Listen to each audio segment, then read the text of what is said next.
Mardi Gras is over, it's crawfish season, and pollen fills the air. That could mean only one thing. It's time for district baseball to hit the diamond.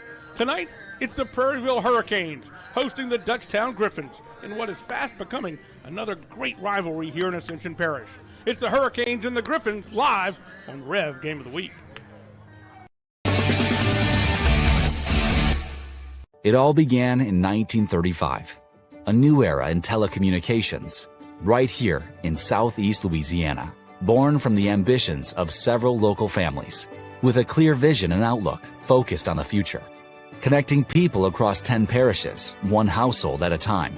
Powering an internet superhighway from the bayou to the river, built to deliver the speed and reliability every customer needs. We are REV, 90 years of building connections. B.T. Chapman and A.J. Pickett with Advantage Therapy are honored and excited to team up with Prairieville High School Athletics. At Advantage Therapy, we are dedicated to helping our patients regain the highest possible functional status through one-on-one patient care.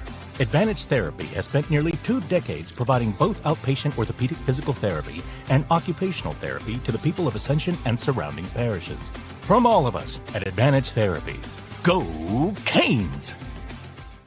Chris's Specialty Foods has you covered for tailgating this season. We do all the prep work so you can spend time enjoying your family and friends. Steaks, burgers, sausage, chicken, wild game, and many other great pork options.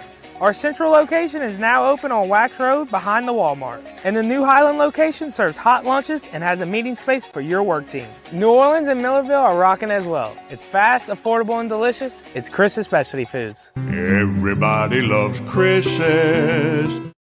Getting a quality haircut shouldn't break the bank. That's why at Finish Line Haircuts, we believe everyone deserves top-notch grooming without the hefty price tag. From expert beard trims, shampoo sessions, to relaxing scalp massages, our wide range of services will get you firing on all cylinders. Our pit crew is ready to greet you and your family with warm smiles and great service to ensure your experience is the absolute best. Schedule your appointment today and get $5 off your first haircut. We'll see you at the Finish Line. Yalva's Seafood in Prairieville invites you to dive into a delicious dining experience. Since 2012, Yalva's Seafood has been locally owned and operated, which means meals made from scratch using fresh ingredients. Treat yourself to fresh fried seafood, steaks, and exciting seasonal additions to our menu. Stop in for brunch on Sundays. Enjoy a cold beer while satisfying those taste buds. And of course, there's always something for the little ones, so bring the whole family. Visit Galva's Seafood on Highway 42 in Prairieville. We'll see you soon. Dr. Brian Hollis is Ascension Parish's orthodontist. Dr. Hollis has an excellent reputation for bringing state-of-the-art technology and the highest standard of patient care to Ascension. He attended LSU Dental School, and he completed a residency to become a board-certified specialist in orthodontics. An avid supporter in our community, Dr. Hollis is married to Celeste Pyron Hollis, and they have 4 children. Dr. Hollis, Ascension Parish's orthodontist. Grow up smiling with Hollis Orthodontics. Good evening, everybody, and welcome to a gorgeous day here in Prairieville. I'm Jimmy Frederick, along with me, a broadcast partner and resident major leaguer, Mike Mohler. And Mike, man, what a perfect day and what a perfect way to start our spring cavalcade of sports here on REV at Prairieville Hurricanes Field. And it is a beautiful field and a beautiful day. Yes, it is. Bluebird sky, little clouds. You see her off to the right over here, but you and I spoke about it earlier. It was a little tough to get here. I kind of parked in the back there. Wasn't sure, a little rookie mistake. Had to drive all the way back around. But what a beautiful facility. Very spacious press box, man. They did it right here. The sun's not in your eyes. It's not going to set in your face back there. So, we're excited. We're going to do plenty of games here. Absolutely. And the wind is blowing out of this field, and it is a shorter field than a lot of other fields around the parish. When you think about it, when you look at it, 300 down the lines, 330 in the power alleys, and basically about 365 straightaway center field. One of the things Coach Sexsnyder was a little bit worried about with his Dutchtown team is he didn't want them to start thinking they could pull it out of here and start popping the ball up to shortstop or something. Yeah, you do that. I mean, a lot of times you can kind of relate it, I guess, to Coors Field in Colorado. Everyone knows the ball travels there like incredibly further than anyone else, and you go in there, you try to do something that's out of character for you, and you kind of sometimes a lot of people leave there in a slump, right? Because you're going to change something. But, like Coach Shake said, hey, they got to stay within themselves, do what they've been doing all year, and, just hit that line drive. And if you miss one, it might go out. very first district game here, hosted by Prairieville ever, and it's a big one against Dutchtown. And you see the 5-5A district standings. Denham Springs leading all teams with a 16-3 record, followed by Live Oak at 12-3, Walker at 13-4, Prairieville with a very respectable 12-5 record. East Ascension at 12-7, Dutchtown is at 13-8, and Sanamaw is at 11-8. Wanted to talk a little bit about the difference in scheduling for Prairieville and Dutchtown.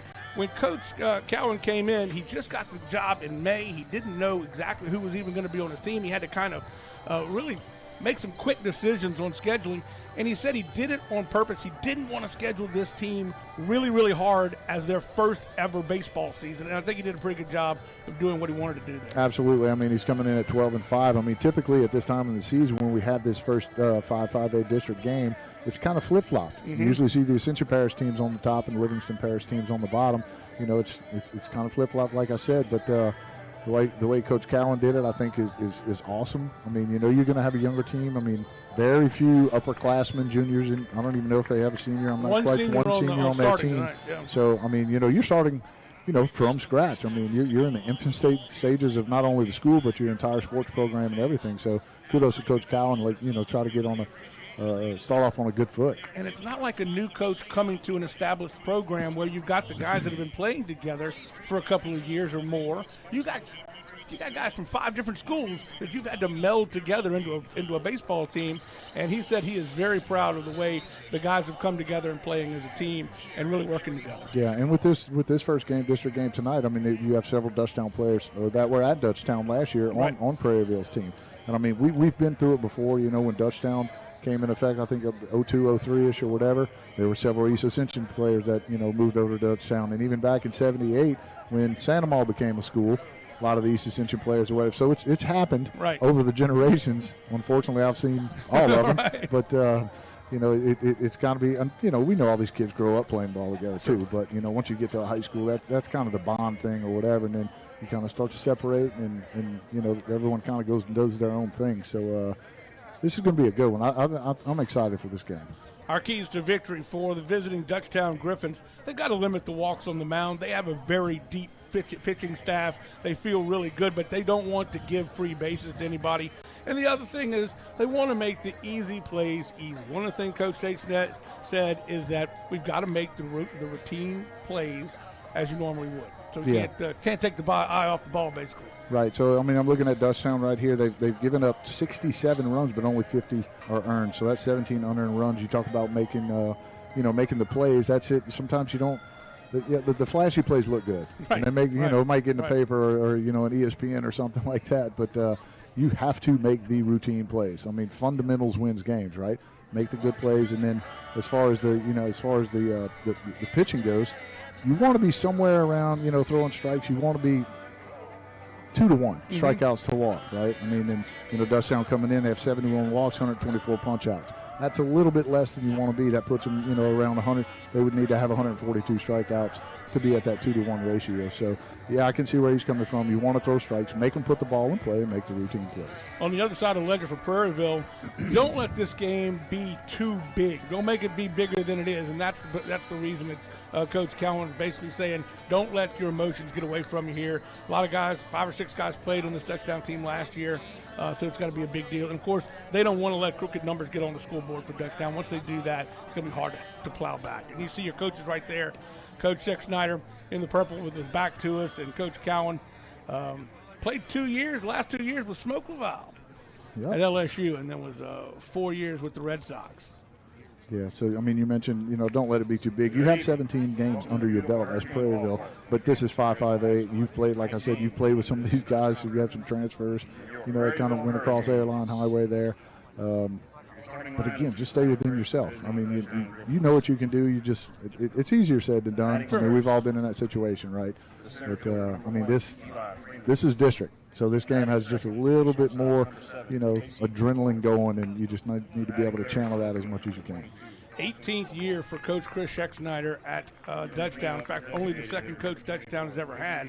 413, 204, and 2 overall. He's 141 and 49 in district play, and he is 28 and 23 as the coach of the Dutchtown Griffins in the playoffs. And Both these coaches very experienced and know each other very well. In fact, a lot of they just seem to interchange coaching staffs a little bit here and there. Yeah, you see them, a bunch of them. I mean, you see Mike Toops, one of the assistant coaches over there. He was the only other coach that was at Dutchtown High School. But, quite the resume for Coach Shakespeare. I mean, he's been a staple for this parish, for that school, and he's done nothing but, just incredible things over there for the Dutchtown Griffins. And now, starting lineup. We are just about set for our national anthem, but our batting order for Dutchtown. So leading off today for Dutchtown is going to be the center fielder, Eli Freeman. Hitting second is going to be Casey McCoy. He plays shortstop. The left fielder, Dawson LeBlanc, will hit third. And the designated hitter is going to be Oakley Rutson. Casey Johnson will bat fifth. He plays first base. Cade DeLong, the second baseman, hits sixth. Batting seventh is the right fielder, Caleb Wall. The catcher, Cooper Pickett, hits eighth. And batting ninth, the third baseman, Kobe Mitchell. Batting sixth. These guys, McCoy is already committed to Louisiana Tech. He was basically everything last year. Such a good shortstop, and it's going to be interesting to watch him play this year. We got to see him a few times last year, but it's going to be great to see him in the senior season.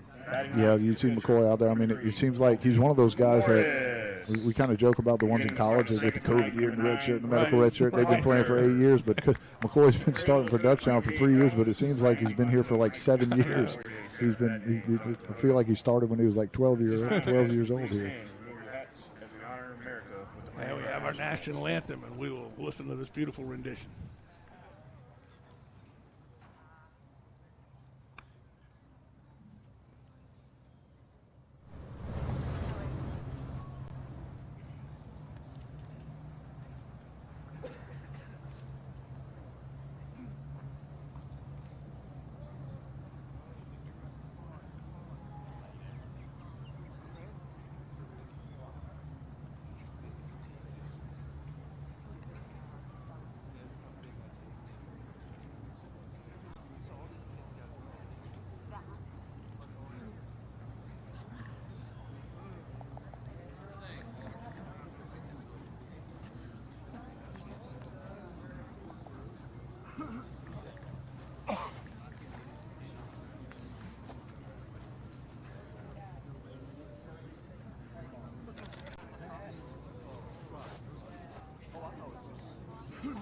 There we go. Let's go.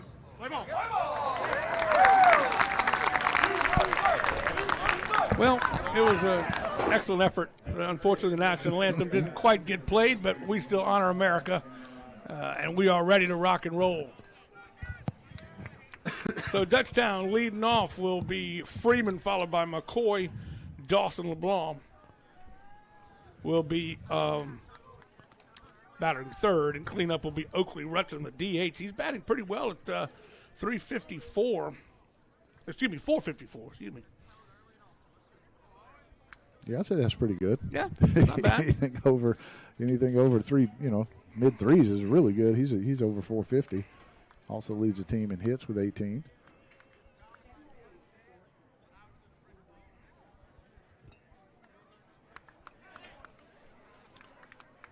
And we have the Hurricanes taking the field again. This is their very first 5-5A district game ever. It is their first 5-5A district game at home, of course. And I dare say it's probably the first 5A game they've played this season. I don't think they've played any 5A schools so far this year.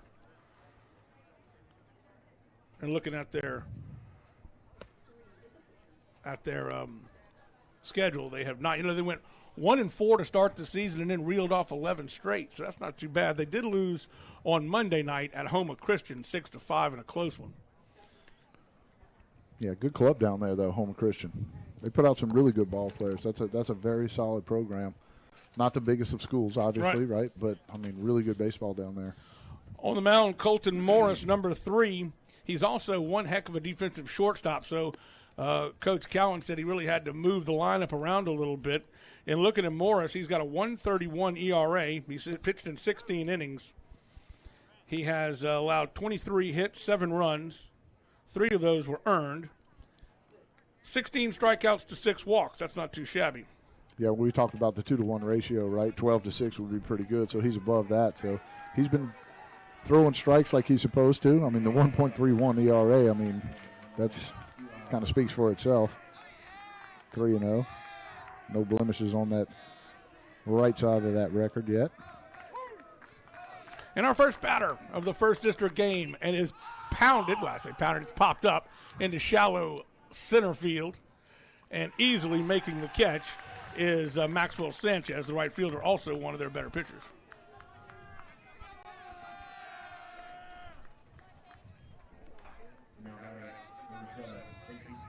Brings up Casey McCoy.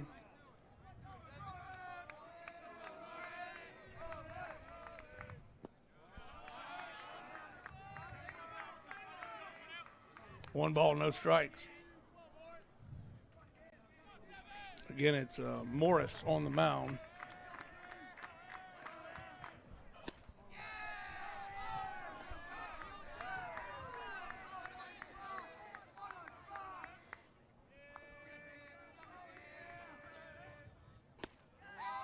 Just outside.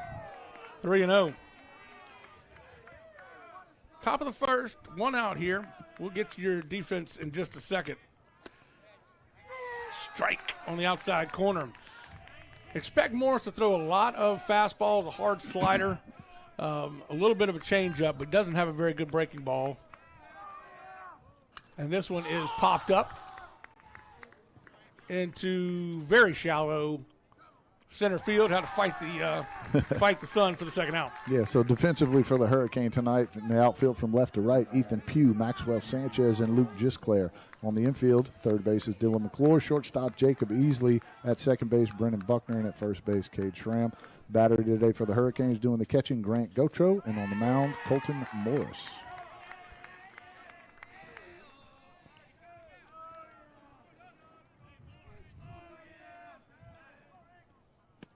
Swing and a miss. Strike two to Dawson LeBlanc.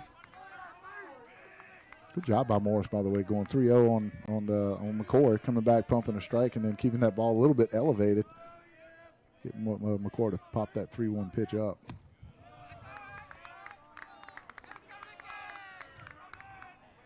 LeBlanc swinging a hot stick, also coming in at .418, leading the team in singles, doubles, and RBIs. Not too shabby. He's got to drift back. Well, Maxwell, he gets twisted up. It's going to go all the way to the fence, and that'll be an extra base hit for the third man on the at the plate, Dawson LeBlanc. Yeah, those are the tough ones right there. Those hot shots right at you, tough to judge. Looks like the sun might be in his eyes a little bit as it's setting behind us.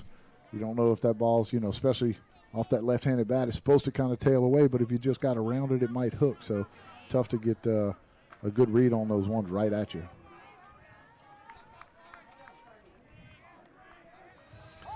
So it brings up the cleanup man, the DH, Oakley Rutson, and we talked about him. He's batting .450.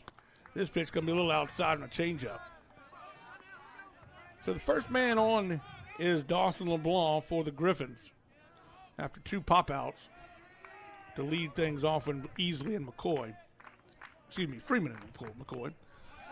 Foul ball toward the first base dugout. Great name, Oakley Rutschman. It sounds like Atlee Rutschman, who was the first pick of the draft a couple of years ago, the catcher for the Orioles, remember, from Oregon State. Uh-oh, that one got away from him. That will send the runner to third. Diving effort at third base for Dylan McClure to save that one from going into left field, and that will be a wild pitch. Yeah, good job by McClure right there. He really got a little bit of a late jump, and he's lucky as heck that ball was not thrown better because he might have been popped right there. Yeah, you had Pugh backing up, though. I saw him going over there behind McClure. McClure had to get horizontal to knock that ball down. 2 balls, 1 strike, and he'll hit this one to second base. It'll be scooped on a quick hopper by Buckner, and Buckner gets the third out of the ball game. Of the inning. Excuse me. That's right. That's one good. Man left on, no runners, on 1 hit. We'll be back right. We're going to stay right here, actually. Middle of the first, we got some batting order to do for Take Prairieville. a look at Prairieville's lineup today. Leading off for the Hurricanes is going to be the shortstop, Jacob Easley. Hitting second, the left fielder, Ethan Pugh. The catcher, Grant Gotro, will hit third. And the first baseman, Cade Schramm, will hit cleanup. Hitting fifth is Dylan McClure. He plays third base. Maxwell Sanchez, the center fielder, will hit sixth. Luke Gisclair, the right fielder, in the seventh hole. And hitting eighth is Riley Bonvillian, the designated hitter. Batting ninth is the pitcher, Colton Morris.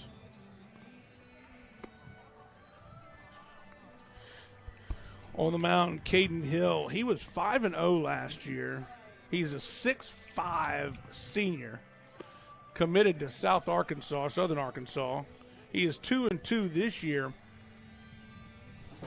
Coach Schexnayder said he saw a little fire in his belly a couple of games ago, and he really started getting excited about the way he was pitching.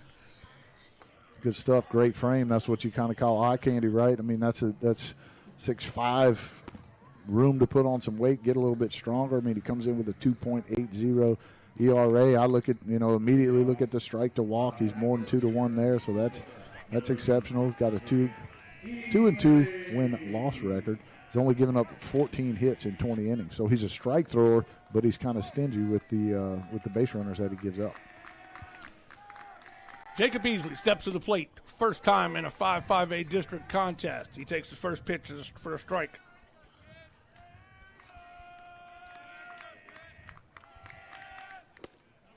Strike number 2.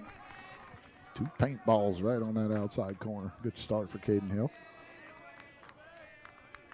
One of the big differences between these two squads is the depth at pitcher and really everywhere. When you look at the roster, there's 25 guys on the roster for maybe even a little bit more than that for Dutchtown, and then 19 for Prairieville. This one's fouled back over the press box here. He'll stay alive. 1 ball, 2 strikes.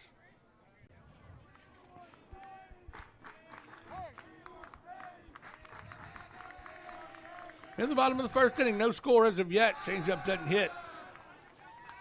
Evens count at 2-2. Easily the prototypical leadoff hitter, comes in batting .351, leads the team in runs with 19, and also walks with 13, so he's going to get on base. Dribbler to the shortstop. It's going to be scooped by McCoy, and McCoy throws him out. What a cannon. Let's take a look defensively for Dutchtown today. For the Griffins in the outfield, from left to right is going to be Dawson LeBlanc, Eli Freeman, and Caleb Wall. On the infield, at third base is Kobe Mitchell. Shortstop is Casey McCoy. Second base, Kay DeLong. At first base, Casey Johnson. And the batter today doing the catching is Cooper Pickett. And on the mound is Caden Hill. Got past the catcher. I'm going to have to say that was a missed ball on the catcher that time. Ethan Pugh is at the plate for Prairieville. Way back in the batter's box. Strike 2. Check that. 1 strike. 1 ball, 1 strike.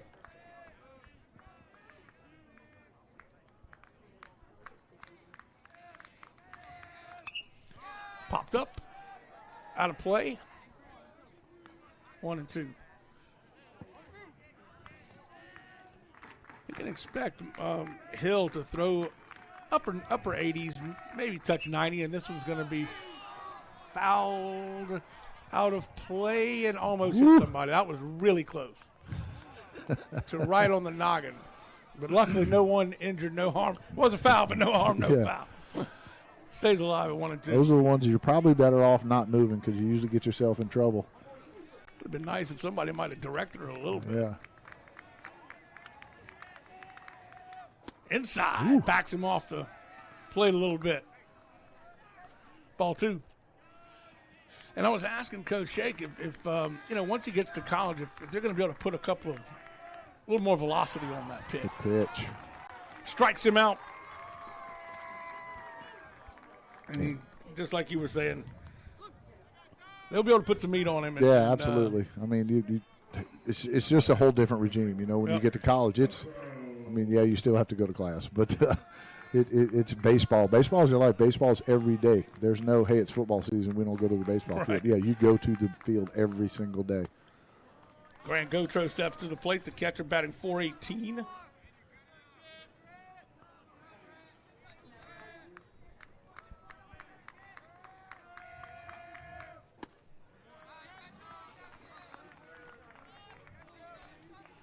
Two strikes to the batter.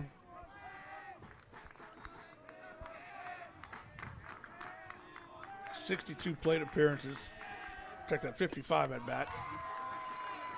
And he got him. 3 straight pitches, and that'll do it for the first inning.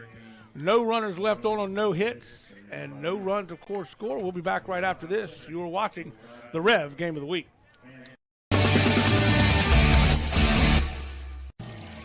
BT Chapman and AJ Pickett with Advantage Therapy are honored and excited to team up with Prairieville High School Athletics. At Advantage Therapy, we are dedicated to helping our patients regain the highest possible functional status through one-on-one patient care. Advantage Therapy has spent nearly 2 decades providing both outpatient orthopedic physical therapy and occupational therapy to the people of Ascension and surrounding parishes. From all of us at Advantage Therapy, go Canes! Getting a quality haircut shouldn't break the bank. That's why at Finish Line Haircuts, we believe everyone deserves top-notch grooming without the hefty price tag. From expert beard trims, shampoo sessions, to relaxing scalp massages, our wide range of services will get you firing on all cylinders. Our pit crew is ready to greet you and your family with warm smiles and great service to ensure your experience is the absolute best. Schedule your appointment today and get $5 off your first haircut. We'll see you at the finish line.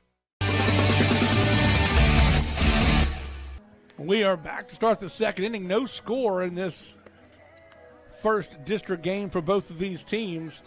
Dutchtown will lead off with Kason Johnson, followed by Cade DeLon and Caleb Wall. The 5, 6, and 7 Hill hitters.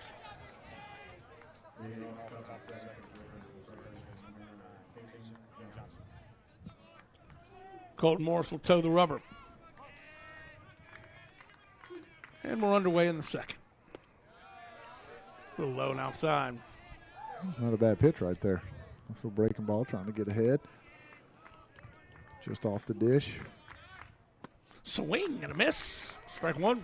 Good tempo by both pitchers in that first inning. I mean, we talked about one of the keys to the game for both sides. Come in, throw strikes. Don't give too many free passes, and they did just that. He did go around. 1-2. Good breaking ball right there. It's always better. It's way more effective whenever you can establish that fastball for strikes. This will be a slow roller. Picked up at shortstop by easily over to first, easily. And we have one down. Very nice.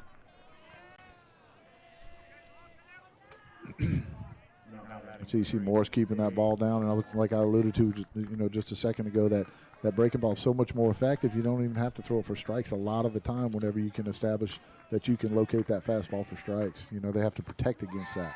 I mean, it's what he tried to do, what Morris tried to do to Johnson the first, to flip that breaking ball in. Now you have to protect against both. Right.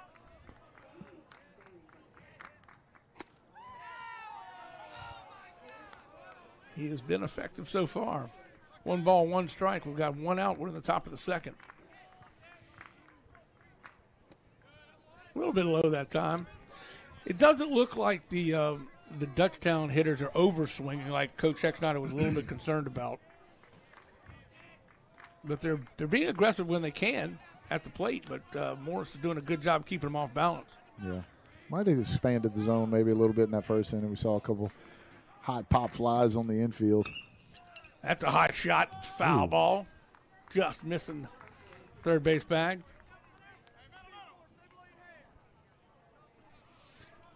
Count runs full for the first time tonight for Morris.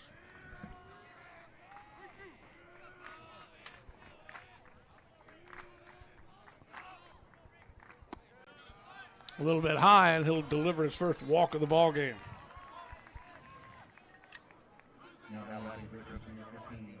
That's the ones you pay attention to now. That's the ones we talked about. No free passes, right? Typically, the worst ones are leadoff walks and 2-out walks. Right. However, that's a 1-out walk. They can still come back to haunt you.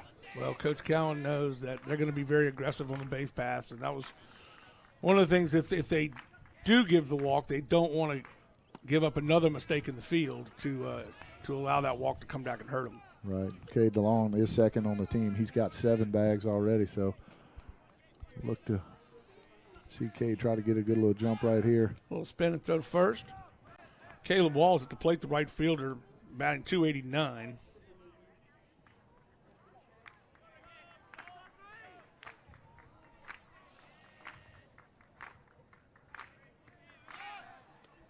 making sure DeLon doesn't go anywhere. Or at least wanted to make him think twice about it. Yep, it's got him flinching there when he's spinning. I don't know if he's trying to. He's all the way out past the cut there. He's got a good lead. 2 balls, no strikes to the batter, Wall, your right fielder for Dutchtown.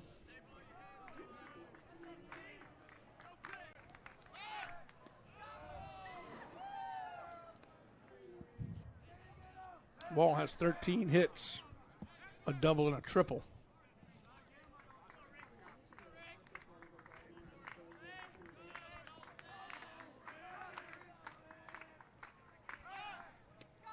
That is the 4th throw or the 5th throw to first? 5th throw to first base. That's what you want to be careful with. I mean, the risk reward really isn't there. How many, how much easier it is to throw that thing in the right field than actually pick somebody off. That would be my fears as a pitcher, but I don't do it for. Which you're really not supposed to think like that. Right. But 2 balls, 1 strike. The wind blowing directly out to center field. Somebody gets a hold of one in this smallish ball field. There it goes. Down to second. They got him. Wow. Perfect throw right there by Gautreaux.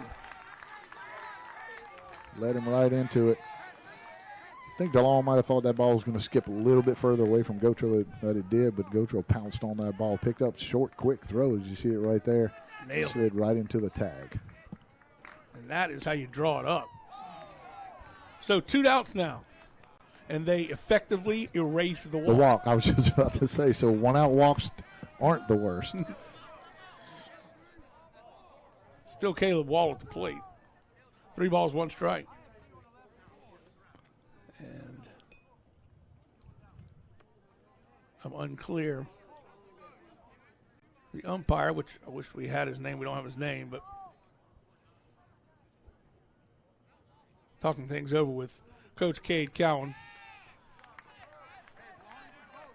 We just put him on there, Caleb Wall.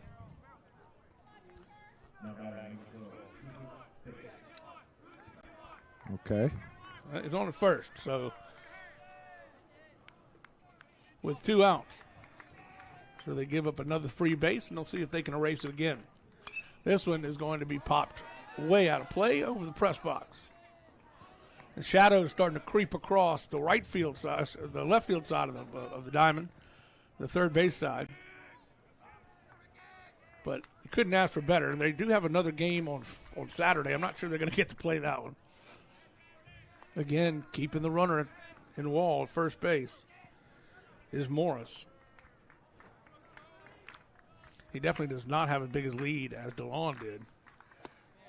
This pitch a little high, but he needs to concentrate on the batter a little bit.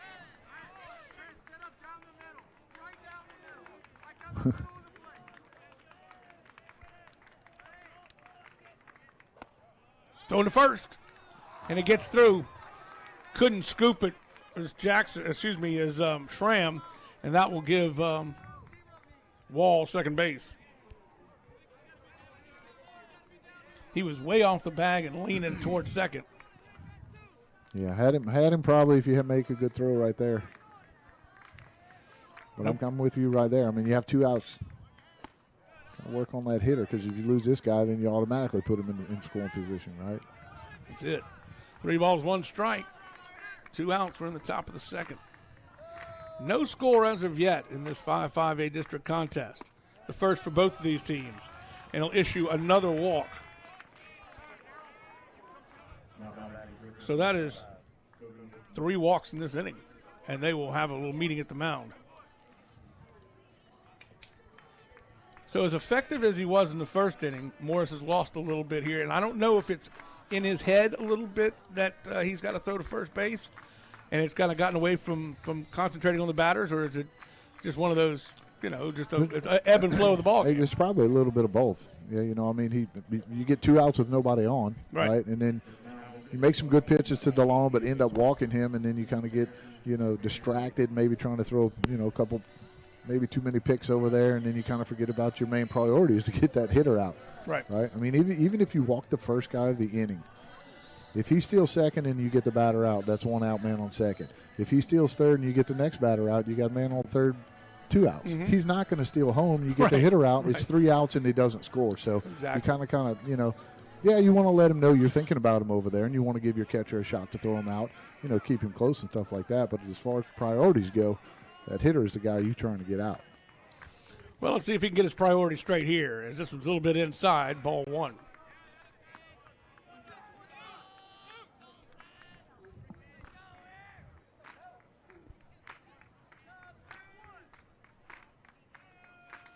Checks him at second, comes to the plate. Good pitch that right breaking there. ball when finding the mark. I thought we were just seeing that pitch, the first pitch to the hitter here. A lot of times when you see somebody throw 4 straight balls or can't locate that fastball, lead that next hitter off with a breaking ball. Try to erase those 4 pitches, those fastballs, and get yourself right back into that zone. Now he's ahead 1-2. Late on the swing, sends it into over the first base dugout. We're there to Prairieville primary area. Lucky you didn't park over there. You might have gotten nailed with that one.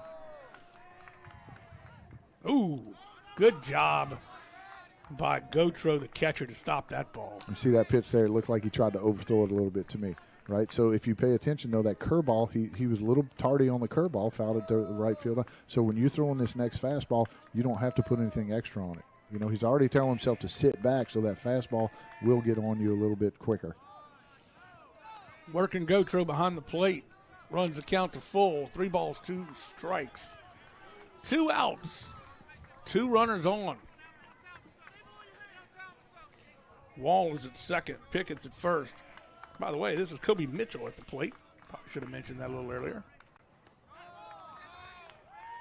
Ball 4, and he has walked the bases loaded.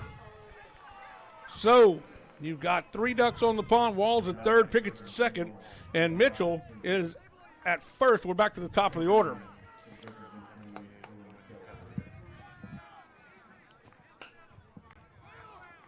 Freeman coming up, trying to add to that RBI total. Comes in today's game with 7. Not bad from the leadoff spot.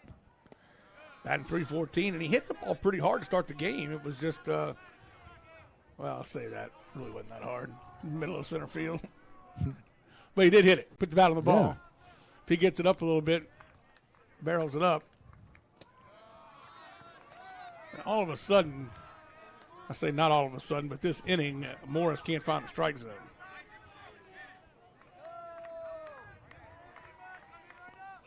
And this will be hit to right center field. That's going to carry. And they collide. Oh. Did he make the catch? He did.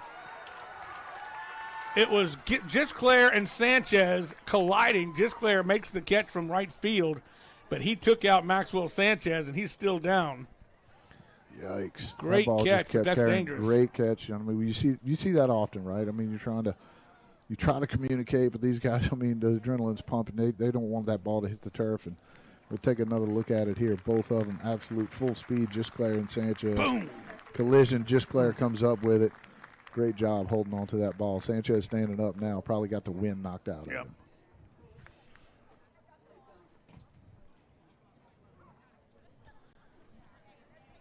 We've got what's coming up in 5A baseball this week.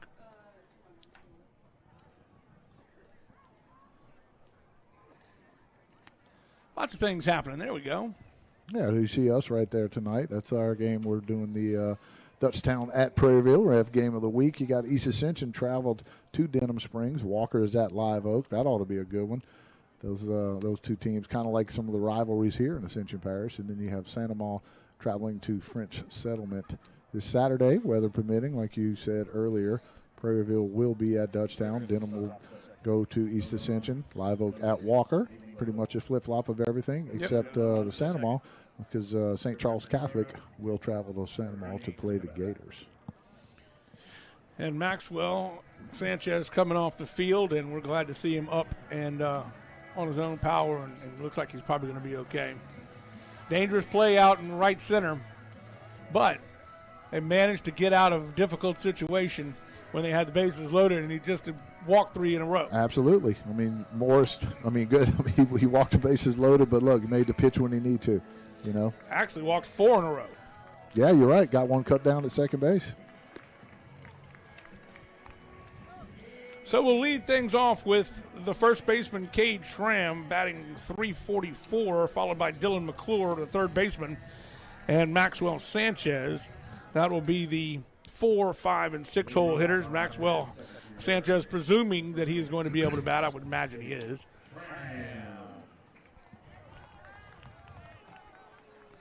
Caden Hill back out for his second inning of work.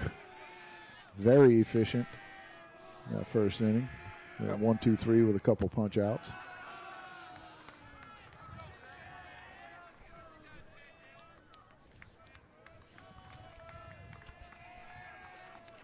A little bit high chin music that time. Sometimes you'll see a little slow start here as well. I mean, Hill came out of the gun, out of the gate, firing last inning, but had to wait just a little bit in that last inning. Might have cooled off. It's kind of a longer inning. Snuck that one by him. Foul tip straight back into the screen. Evens the count at 2-2. Good job right there coming back. Starts him out 2-2. Sometimes you lose that mojo when you sit over there. You'll see some of the pitchers go out there and just, make a couple tosses, just try to stay warm. Caden Hill right back at it. Even the count at 2-2. Foul tip, caught it, got him.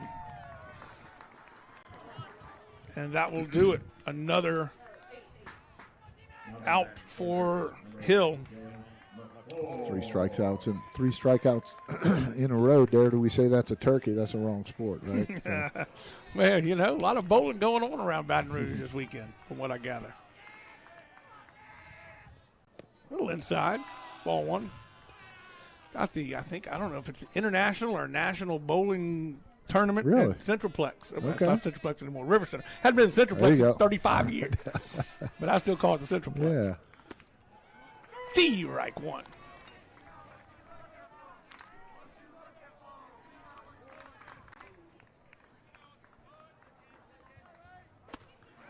Swing and a miss. That was a little high and swung at it, chased it. 1 ball, 2 strikes, and that was a fast ball. That was coming at you. When you get a pitcher that's pumping strikes, you want to, you get a little antsy. This is going to be a chopper. It's going to be a high bounce to second base, and it will be an easy play for Cade DeLon to Kason Johnson. Yeah, nice play right there by DeLon. Knew he had a little bit of time. Instead of trying to charge that and get maybe an in-between hop, knew exactly what hop he wanted. You check it out here again. Got that nice big hop. Catches that ball, makes a good throw for the second out. 5 straight outs to start the ball game for Dutchtown. Didn't go around. Ball 1. Thought about it, though. Oh, yeah. That's what I was going to say. When you get a pitcher throwing strikes, you're going to get these hitters a little bit antsy, may expand the zone and swing at some pitches that they don't want to. Slow roll to third base, scooped by Kobe Mitchell, and Mitchell throws him out at first, and that was just glad to see Maxwell Sanchez back out there swinging the bat. We're going to take a quick break. We head to the top of the third inning. No score still. Back right after this on the REV Game of the Week. Galva's Seafood in Prairieville invites you to dive into a delicious dining experience. Since 2012, Galva's Seafood has been locally owned and operated, which means meals made from scratch using fresh ingredients. Treat yourself to fresh fried seafood, steaks, and exciting seasonal additions to our menu. Stop in for brunch on Sundays. Enjoy a cold beer while satisfying those taste buds. And of course, there's always something for the little ones, so bring the whole family. Visit Galva's Seafood on Highway 42 in Prairieville. We'll see you soon. Prairieville High School would like to thank the following Cat 5 sponsors for their support of our inaugural season of athletic competition. Relief Windows, Galvez Seafood, Superior Office Supplies, Mike Anderson's, Miller Safety Consulting, Hollis Orthodontics. We're back at Prairieville. Still no score as of yet. We're in the top of the third. It'll be Casey McCoy to lead things off. He popped out in his first at-bat in the first inning. He will be followed by Dawson LeBlanc and Oakley Rutson, the DH.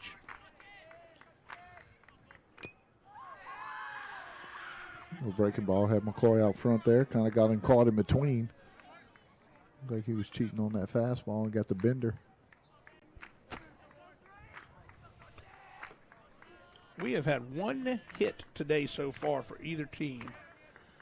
That one almost snuck in on him, and it did catch him on the sleeve. So after walking 4, first batter up is hit by a pitch. I'm not sure McCoy thought that ball hit him. Either that or he wanted to stay in there and hit. Didn't really look like it got him from this angle. It looked like he had a little daylight between him and the ball, but you know, we're a little ways away. But this is a perfect angle. We're not too high. We're right behind the plate. Well done for Prairieville to set this field up. This brings up Dawson LeBlanc, the left fielder, hitting .418. And he has the only hit of the night. He had a 2-bagger that went into center field. I don't suppose that was called an error. He got twisted up. No, absolutely. That's a hit all the way. Yeah, that's a very, very tough play. Swing and a miss on that one. Strike 2. 1 ball, 2 strikes to LeBlanc.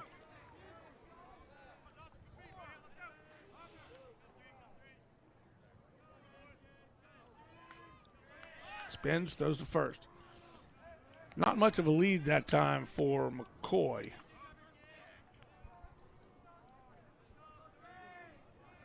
Checks him at first again. Again, this is Morris on the mound. And he evens the count to 2-2.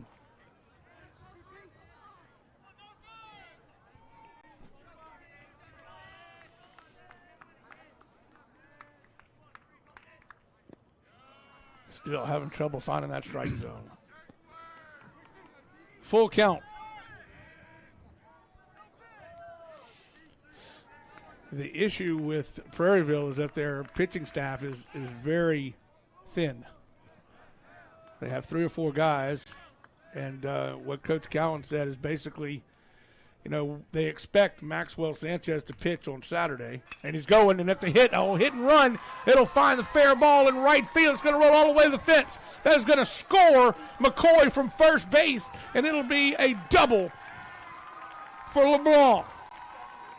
A piece of hitting right there. Got a little bit out front of it, and you saw a 3-2 pitch. McCoy's going on the pitch.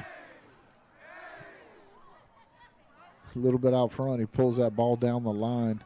Keeps it fair, which is tough to do whenever you get, you know, out in front of that ball. Sometimes the head of that bat gets a little bit too far out front. You pull it foul, but LeBlanc kept that ball fair, picked up its RBI, scored that first run of the game. LeBlanc has 2 doubles and the only 2 hits in the ball game.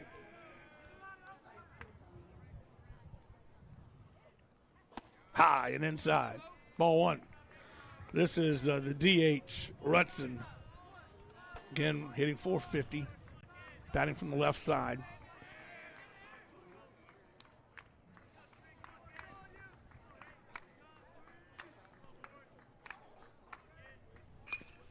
Grounder, second base, scooped by Buckner. Buckner to first, and that's the first out of the inning. It will advance LeBlanc to third. So good job for Oakley just to do his job and advance the runner that time. Exactly. You don't see that too much anymore. Everybody, you know, especially on TV, everybody's swinging for the fences. You get that runner on second base, you want to put something in play behind him, move him over to third base with less than 2 outs. This one's going to be driven to center field. Maxwell Sanchez dives and misses it. He misjudged it a little bit. I don't know if the sun got in his eyes, but nonetheless, the runner will score from third base, and Dawson LeBlanc is in for the second run of the afternoon. Yeah, you see LeBlanc tagging right there. I mean, I'm not sure if the sun did. It kind of looked like he kind of got caught in between on that. I'm thinking the run scores anyway because we're tagging, you know. But unfortunately, Sanchez doesn't come up with it. Bunt to Morris. Morris throws to first, and that will do a very good job for Coach Schexnayder to advance the runner. Was that an E8 in center field? He dove for it. It was a tough play. It looked routine from this angle, but I don't know. I don't know. I'm a pitcher, so I'm a little bit biased. I would call it an error. Excuse me. But, I mean, it's a tough play. I mean, I think if you ask Maxwell, he said he probably should have caught it. However, we don't know, where the sun is. And, right. the wind's blowing out. Maybe he got a little carried away. Thought that ball was hit a little bit harder, and was going to carry with the wind, and then just didn't adjust back to it. So we called it an error? You're making that call. Oh, man. Give it a hit. All right, we'll give it a hit. Another drive. We'll have a see. That ball's hit. Maxwell Sanchez can catch this one, and he does, and that ends the inning. One runner left stranded on 2 hits, 2-run score. We head to the 4th inning. Check that. We head to the middle of the 3rd inning. And what's coming up? 5-5-8 home and home series. There we go. Yeah, so look at there. We're March 18th and 20th, which will be a REV game of the week, Dutchtown Griffins.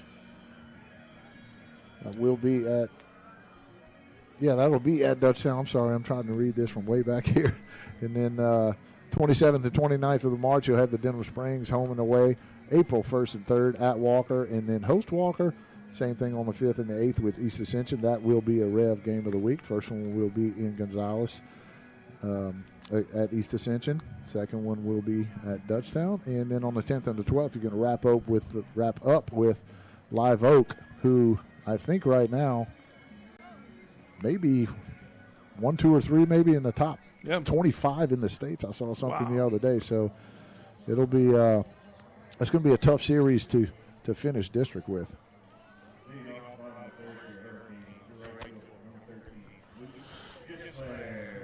Luke Gisclair will get his first opportunity at the plate to start off the bottom of the 3rd inning. And he is batting .273, and he'll bat from the right side. He'll be followed by the pitcher, Colton Morris, and then back to the top of the order for Jacob Easley, your first 3 hitters. This was a pop way high and over the third base dugout. So far, Hill has been very effective, having 2 1-2-3 innings. 1 ball, 1 strike to the right fielder, Gisclair. Made that spectacular catch, even running into his center fielder.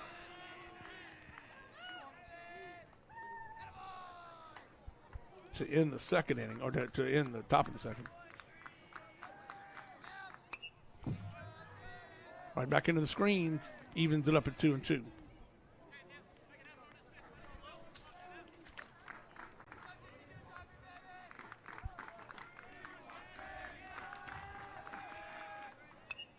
Foul back, stays alive. Good battle right here. Hill staying at the top of the zone. Trying to get something by Gisclair, maybe to get him to pop it up. Gisclair hanging tough.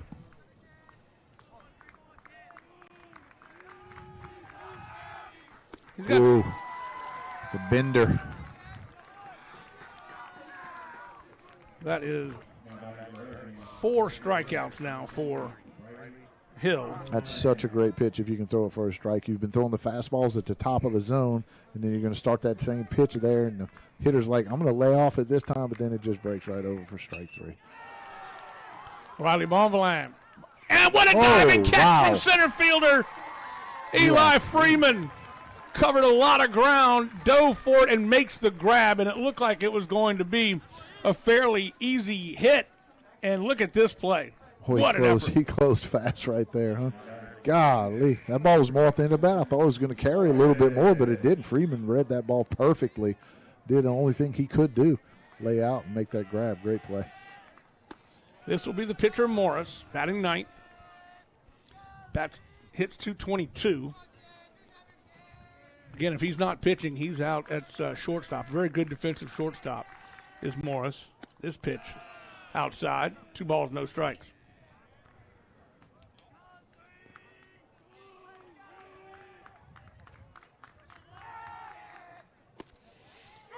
Strike 1. You mentioned it earlier in the broadcast that, this Dutchtown team is legit. They have played some really good competition early in the season, traveling to Texas and really doing a good job. In fact, that's where Coach Schexnayder said that he really saw some emotion out of his pitcher, Caden Hill, in the loss, but still got him fired up. He was excited about being there. This will be the first walk issued by by Caden Hill, and the first base runner of the afternoon for Prairieville. Yeah, and I mean, we kind of look back to what we talked about, right before the game started, the records coming into today before district play. And you talked about, the different teams will play different pre-district schedules. Dutchtown's going to play some people in Texas or whatever, and then you have to think Dutchtown played in, 3 or 4 tournaments maybe before before district play even starts. That's kind of where you test your, the depth of your pitching staff or whatever. You get to that 4th game in a tournament, there's, you're I don't want to say the bottom of the barrel, but you got some tired arms by then, trying to scratch across some, any kind of runs you can to maybe win a ball game there. So it doesn't always hold true whenever you see these records, unless somebody's just blowing everybody out of the water. Hudson Detman has checked in to pinch run for the pitcher Morris at first base. A little problem with the catcher's mask. Got to switch it out. This pitch is a beautiful one for a strike.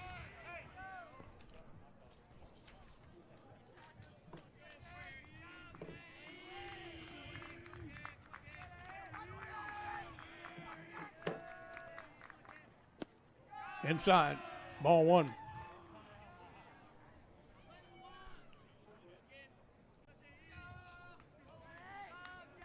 So Detman, the courtesy runner for the pitcher Morris at first base. First base runner of the evening. This will be fouled back into the screen. 1 ball, 2 strikes. 2 outs here in the bottom of the 3rd inning.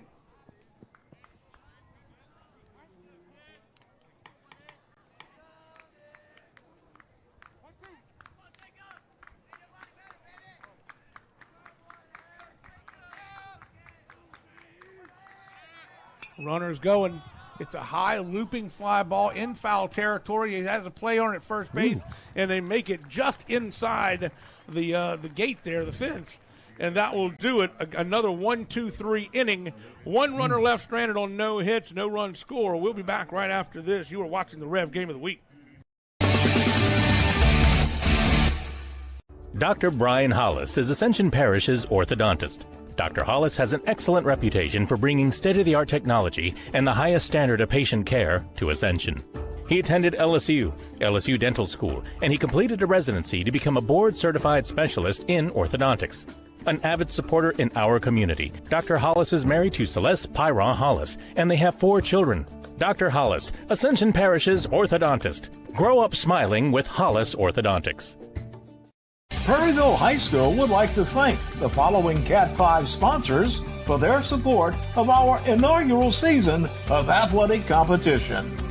Relief Windows, Galvez Seafood, Superior Office Supplies, Mike Anderson's, Miller Safety Consulting, Hollis Orthodontics. We start the top of the 4th, and the Griffins leading 2-0 over the Prairieville Hurricanes. It'll be Cooper Pickett followed by Kobe Mitchell, and back to the top of the order with Eli Freeman. Your 8, 9, and 1 hole hitters to start the 4th. Morris back on the mound, and Gotro makes him work for it a little bit. I got to say, Morris has made Gotro work a little bit behind the plate. Did you ever pitch on a mound that was carpet? No. No. This is a hard shot to shortstop, scooped by easily to first base, and a good play there. They haven't hit the ball well, but they've been playing pretty good defense. Absolutely. Good play by Easley there. Knows exactly what Hoppy wants. Couple steps to his right. Makes the grab, plants that back foot, makes a perfect throw over to first base for the first out. Brings up number 9, 9-hole hitter Kobe Mitchell, the third baseman, hitting .276 on the season. Yeah, even when we played on turf fields, the mounds were dirt. Dirt, right. As were the plates. And around the bases for the most part. Yeah. That's got to be a little bit different. This one is hit into center field. Shallow center coming on is Maxwell Sanchez, and he judges this one perfectly. And he had to get on his horse and makes the catch. Two outs. Good jump right there. Read that ball off the bat. Didn't sound like it was hit super hard. It's kind of what a lot of those players listen for, too. You know, sometimes that ball off the bat, you can kind of tell by the sound. Yep. Good job by Sanchez right there. Coach Cade Cowan coming and talking with his pitcher and catcher. Back to the top of the order. Eli Freeman flew out to start the game and then flew out in the second.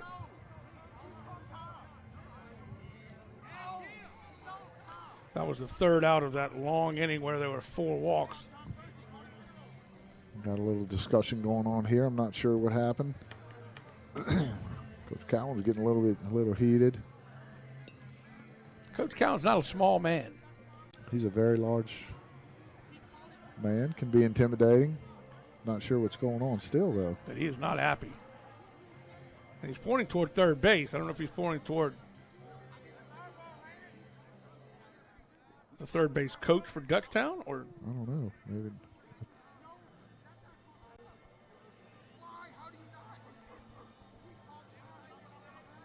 Well, he can't kick dirt on anybody, so. No Lupinella. No Lupinella. There's no dirt to kick. But he will go back. He's still pleading his case, and he will make another comment. Or 2. Or 6. Yeah, I'm not sure. Coach Ricker was doing something in the third base box, but then I don't know. He was pointing at the field, so I'm not real sure what was going on. The umpires, see, I'm still in basketball mode, not referees. The umpires chatting things over. And looks like we're just back to play with 2 outs. Great effort by Maxwell Sanchez in center field to make that catch in shallow center. This pitch comes in, a looping breaking ball finds the mark. Good job. And it was, you could see the batter, Casey McCoy, kind of ducked down a little bit, really expected it to go over his head. That will be inside. Takes some guts as far as I'm concerned to stand in that batter's box and that ball's coming at you. Or Freeman. Oh, check that, Freeman. I apologize. This one is caught by this left fielder right to him. Ethan Pugh makes one step and catches it about a foot off the ground. Oh, man. That ball was torched right there, right at Pugh. Again, those are the tough ones. Makes that stab for the third out. As we head to the middle of the 4th inning, let's take a look at the District 5 for the Prairieville Hurricanes, the home series. Yep. We just looked at Dutchtown last half inning. We're going to check out the Prairieville Hurricanes this inning in the 18th and 20th of March. They'll do the home series against Walker. Then the next week, 22nd and 25th, it will be at EA. And then when they will host East Ascension here where we are tonight, that will be a REV game of the week, March 27th and 29th. They'll travel to Live Oak and then host a couple days after. And then April 1st and 3rd, the Denham Springs home series, and they'll finish it up with Santa Maula. They will host on the 5th, and then on the 8th, Prairieville will travel to Santa Maula, and that will be a REV game of the week as well. A couple softball finals, district softball finals here in the area. Santa Maula 9, East Ascension 4, Live Oak 13, and Prairieville 3. Ethan Pugh just made that great catch in left field. We'll start things off. It'll be Pugh, Gotro, and Schramm. Still on the mound is Hill, Caden Hill, for his 4th inning of work. He's been very efficient. He's only allowed 1 runner, and that was a walk to Colton Morris. in the bottom of the last inning, bottom of the 3rd. This will be a grounder to shortstop, scooped up by McCoy. McCoy guns it to first, no problem. And we have 1 away. Yep, good strong arm, good throw right there by McCoy, almost identical to the play we saw easily make earlier in the half inning prior. A couple steps to the right, plant the right foot, good strong throw over for that first out. Grant Gautreaux hitting .418. He's the catcher. Right-handed batter. One away here in the bottom of the fourth. Strike one. A lot of first pitch strikes for Caden Hill. That's huge. Whenever, I try to teach the younger pitchers or when I'm talking to them, look, first pitch strike is huge. You work on top, you can get so many more swings and passes at pitches that you want them to swing at, which typically result in, the weaker ground balls or fly balls and easier outs. It really is about setting up the batter pitch by pitch. I mean, Absolutely. it's not just a chess match, but you're really looking to set that batter up. To think you're going to throw in one thing and something else comes his way. Exactly. And, I mean, if you kind of think about the mindset, like I didn't blow people away by any means, so I couldn't have the I'm going to pitch away from the bat mentality. I had that I'm going to pitch away from the barrel mentality. This one got a hold of it, but he got around on a little early and sends it foul down the left field line. Yeah, so you find yourself trying to gas some people up. You're gonna start missing out of the zone. Then you're gonna be pitching behind the whole game. It's gonna be a lot of pitches. You're not gonna last as long. But you kind of change speeds, and he got that one in the gap between third and short, and that'll be the first base hit of the night for the Prairieville Hurricanes. Nice job for Gautreaux. Yeah, good job right there. Pulls that in that 6-hole right past McCoy and Mitchell there for the first hit. Got that barrel on the ball right there, and that's what we're talking about. You want to mix your pitches up, pitch to the four corners, change speeds, and kind of dictate where you want the hitter to try to hit that baseball. I mean, obviously, literally you can't get the hitter to do everything you want to, but if you have that positive mindset, like you're going to dictate the situation, a lot of times you'll get a ground ball or, a weak pop-up. Courtesy runner at first base for Gautreaux. We do not have a 17 on our roster. But nonetheless, he's out there, and it brings up Cade Schramm, number 7. He is he's a cleanup hitter, but he's the first baseman. 0-1 to Schramm. Swing and a miss, strike 2. Well, he wanted that one. A little up in the zone. And Hill is ahead of the count. The one thing, he hasn't had any base runners to worry about. I was going to say he's not worried about the base runner, but he really hasn't needed to. There's a hit that's going to drop and get over the head of LeBlanc in left field, and that will allow the courtesy runner to get to third base. We'll try to get a name on him in just a bit. But he is at third. Schramm picks up a base hit and an error, right? Yep. Absolutely. Good piece of hitting, right? Didn't try to do anything special with that pitch. Got a pitch outside. Just went with it to left field, and great job by that lead runner. Running hard all the way to second. As soon as he sees that ball get over LeBlanc's head, he's breaking to third base.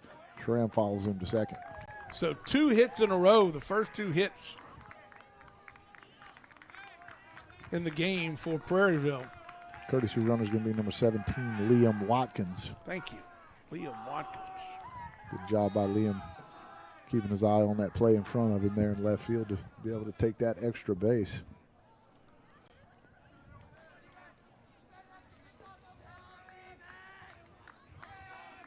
Good thing for our crack research team here.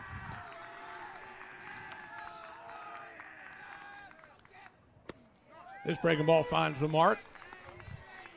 Hurricanes 1 pitch away from tying this ball game up. You're not kidding. Both teams have 2 hits. We've only got 1 out here in the bottom of the fourth. All of a sudden, things are looking much differently for the Hurricanes. After a very clean first third of the ball game for Dutchtown, the Hurricanes are waking up. Coming to the plate outside again. 2 balls and a strike to the batter, Dylan McClure, the third baseman.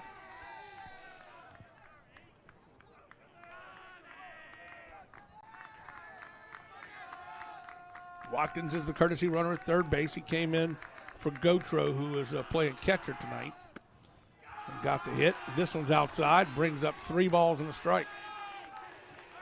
Don't remember him getting 3 balls.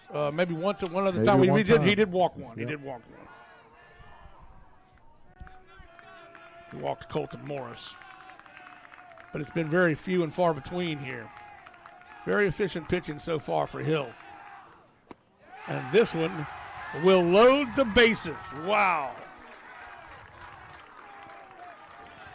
So the second walk issued by Caden Hill loads the bases with one out. Probably not as bad as you think there with the base open, still just one out, right? So once you fall behind that hitter, you really want to kind of be careful. Don't give in to him and give him something, that he can barrel. And you would give up both of those runs on second and third. Got that base open. Pitch carefully to see maybe if he try to get himself out, which he did not. No harm done. Now you have bases loaded and you have the double play in order. Maxwell Sanchez will be the next man to walk to the plate. If you're Sanchez here, your job is to get that run in. Yes. You don't have to hit a grand slam right here. You don't have to hit a 3-run double, triple, what have you. Get one run across the board. You get a runner on third base with less than 2 outs. Your job is to try to get that runner in. And if you're Caden Hill, we're not rearing back right now and trying to strike everybody out and give up 0 runs. You have 2 runs on the board. If you give up 1 run, you're still winning the game. You get yourself into trouble whenever you try to do too much, and then things kind of snowball out of control. Get 1 out at a time. Pitch outside. That's where he's been missing a little bit of the last couple of batters.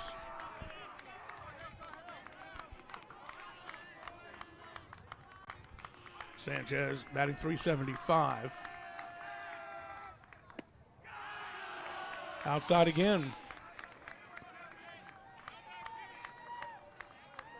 Nowhere to put Sanchez. Got to come over the plate with something here if you're Hill. They played very good defense behind him. That one will find the mark. 2 balls and a strike. Look like a little spinner right there. If it's 2-0, if you get a heater right there, Sanchez, I figured he'd be coming out of his shoes right there.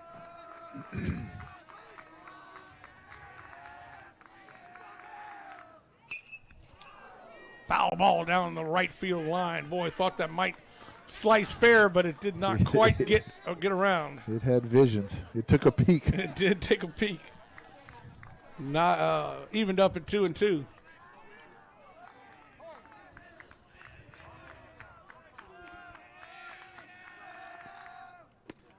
Three balls, 2 strikes. Good take right there by Sanchez.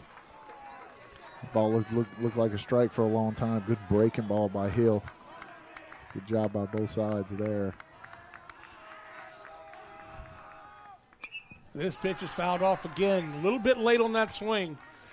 We don't have the gun up here, but I imagine he's throwing those fastballs probably around 88. Yep, a little bit late, and then you see threw him a couple breaking balls the first 2 pitches before, so he's seen slow. That's right. That's what we're kind of gauging on. And then you just kind of rush that fastball in. Walked him, and walks in a run. And all of a sudden, we have a different ball game. So that will walk in Liam Watkins, who was on base because of Gotro. Schramm will move over to third base. McClure at second. And Sanchez picks up the 3rd walk of the ball game issued by Hill, the 2nd in a row. Great at bat by Sanchez right there. Very disciplined. Did not expand at all. Took that breaking ball out 2-2. Another fastball that he fouled off, which was a good pitch. If he takes, he's out. And then takes that ball high to pick up an RBI. Luke Disclair will come out and bat from the right side. He struck out his first trip to the plate back in the 3rd.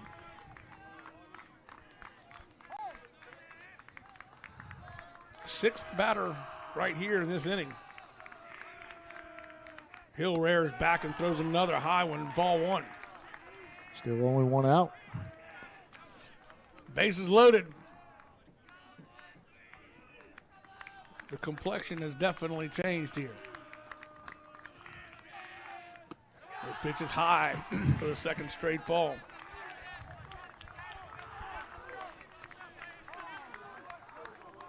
Time called, and you see Pickett going to talk with his pitcher, telling him to calm down. We got this. Let's just get out of this thing. Good idea. We got somebody warming up in the bullpen down there. 23, I can't really see. maybe. Let's see. Tucker Swear, if it's 23. Yeah, I think it is Tucker Swear.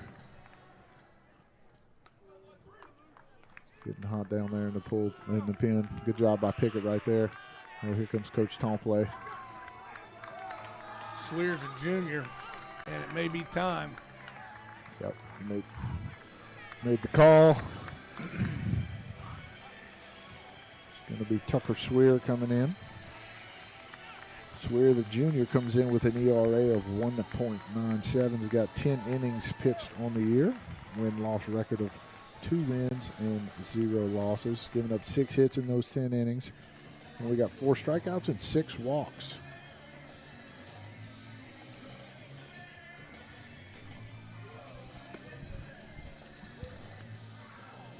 Is it tough to come in the middle of a batter like that? Or does it not? It's tough.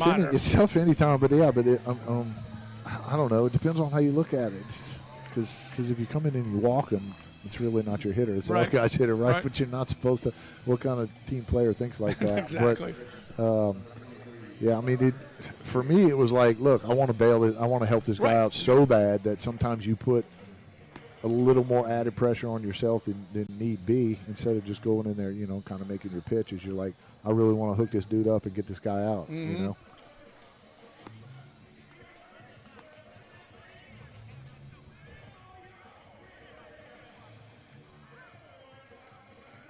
So, with a 2-0 count, Luke Gisclair will step back into the batter's box. He's got a new pitcher to face, and he will be facing, as we mentioned, Tucker Swear, the junior.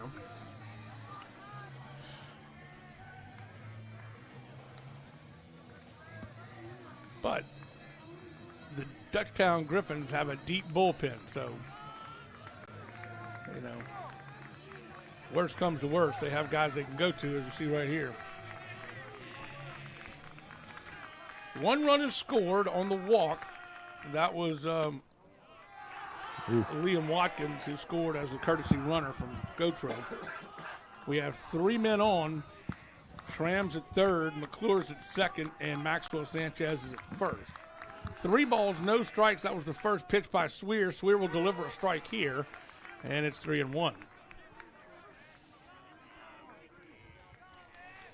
He could get a chopper to shortstop. He could end this inning.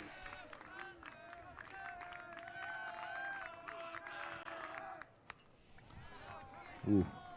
Swung on and fouled off. Swear's got a little movement on that ball. That ball had some late tail, got on Gisclair's hands there. 3-1, you don't typically see defensive swings like that.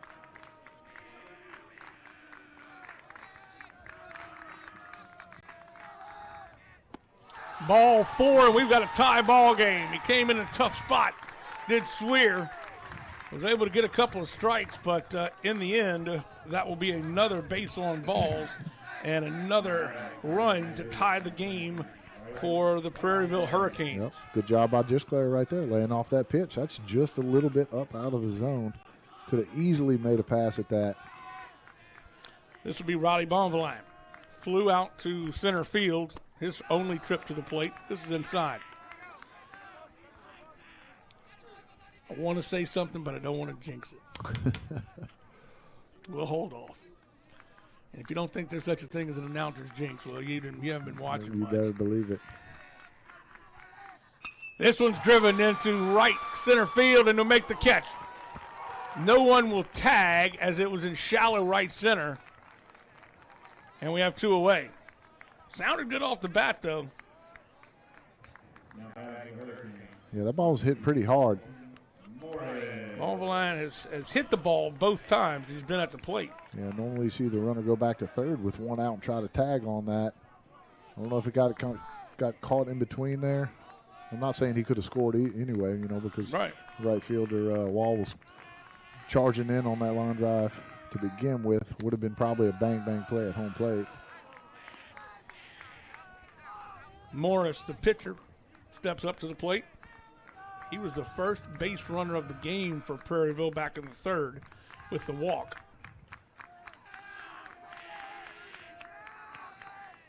This one is popped to center. Drifting back is Freeman. Freeman will make the catch. And that will do it for the fourth inning. 3 runners left on 2 hits, 2-run score. We'll be back right after this. You are watching the Rev Game of the Week.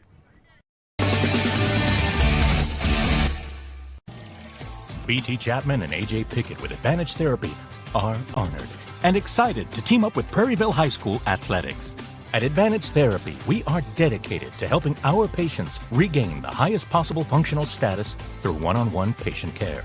Advantage Therapy has spent nearly 2 decades providing both outpatient orthopedic physical therapy and occupational therapy to the people of Ascension and surrounding parishes. From all of us at Advantage Therapy, go Canes! Getting a quality haircut shouldn't break the bank. That's why at Finish Line Haircuts, we believe everyone deserves top-notch grooming without the hefty price tag. From expert beard trims, shampoo sessions, to relaxing scalp massages, our wide range of services will get you firing on all cylinders. Our pit crew is ready to greet you and your family with warm smiles and great service to ensure your experience is the absolute best. Schedule your appointment today and get $5 off your first haircut. We'll see you at the finish line. Welcome back, everybody. You see right there the pitcher, Colton Morris. He has done a fairly good job. We've got a tie ball game, a big inning for the Prairieville Hurricanes. They tie the ball game up as we start the 5th inning, and we'll start it with Casey McCoy, followed by Dawson LeBlanc and Oakley Rutson. Swing and a miss, and Morris is all of a sudden feeling it. Actually, a good job by both the pitchers. I mean, you saw a lot of traffic. Morris early in the game, Hill just now, and be a backhanded scoop by the shortstop going to first. Did he get it?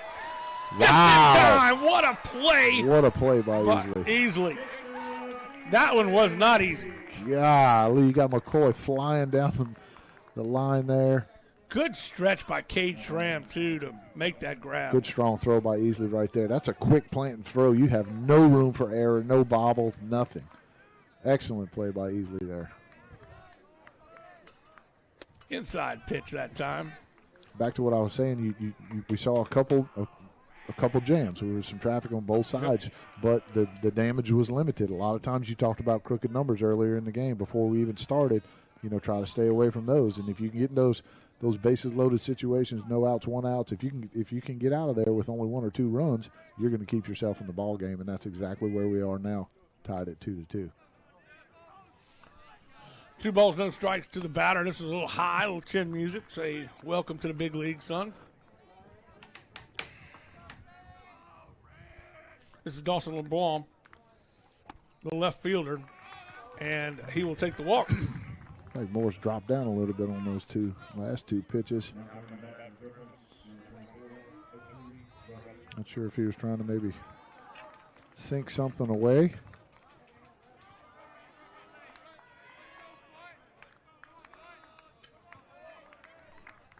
Brings up Oakley Rutson, the DH. DH hitting 450. Popped up, shallow left center, and it will be caught by the shortstop easily. 2 away now in the top of the 5th.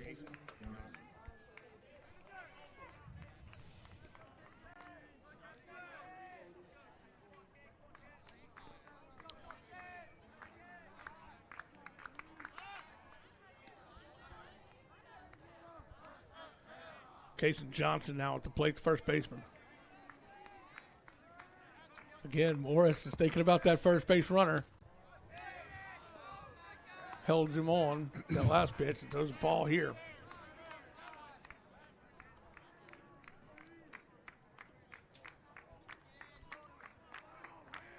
Comes to the plate with a strike. Good pitch right there. Good breaking ball.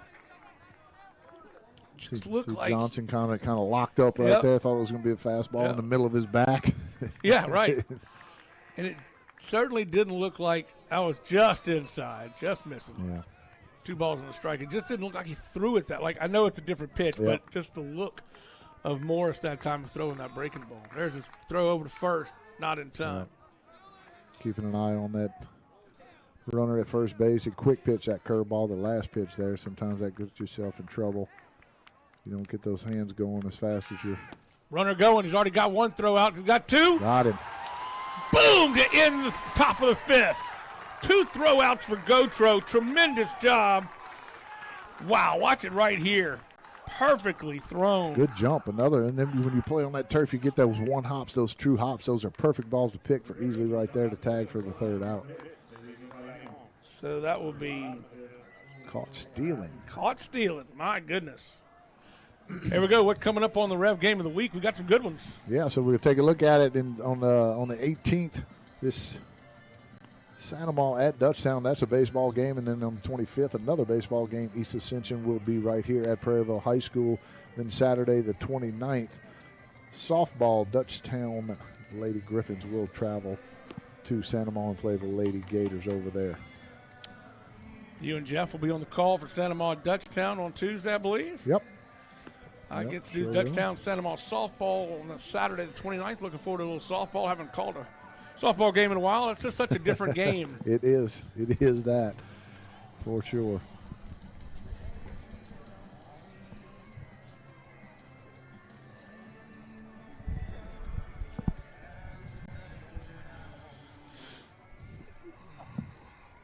Had to get the major leaguer to turn the light down. How many guys it takes to turn that light down? No electricians up here for sure. All this high-tech stuff, we're not used to the new stuff. That's right. Easley will be at the plate. He'll be followed by Ethan Pugh and Grant Gotro. The third and the throw is good. One pitch, one out. Good strong throw that time by Mitchell. Yeah, that was a rocket. So one little step, plant, and throw an absolute rocket over to first base perfectly for that first out.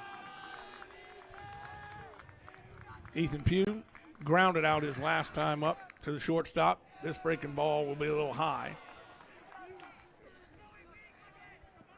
So he's got a strikeout and a ground out. Finds the corner. 1-1.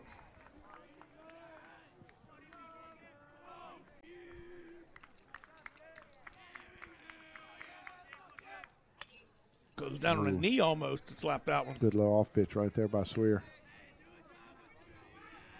Had him at front, cue ball right there. Probably got a little cut on that baseball.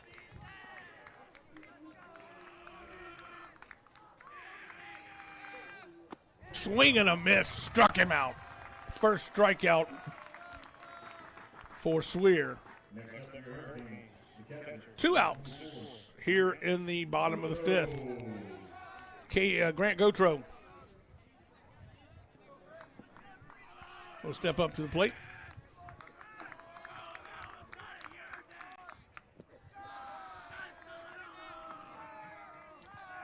Swear, just a junior. Looks like he's got definitely a command of a few different pitches than Hill did. Yeah, Hill's a power pitcher. Very compact, keeps it very simple, not a lot of wasted movements. I like to say a lot of times, the more things you have moving around, the more things you can mess up. You see Swear here, he just keeps it real simple. Small step, small leg kick, coming right at you. A little outside that time, 2 balls and a strike.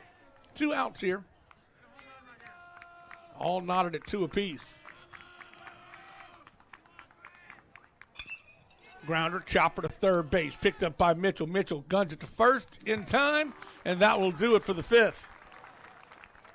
No runs on no hits, no one left stranded. We'll be back right after this. We're tied at 2 apiece. We head to the top of the 6th right after this on the Rev Game of the Week.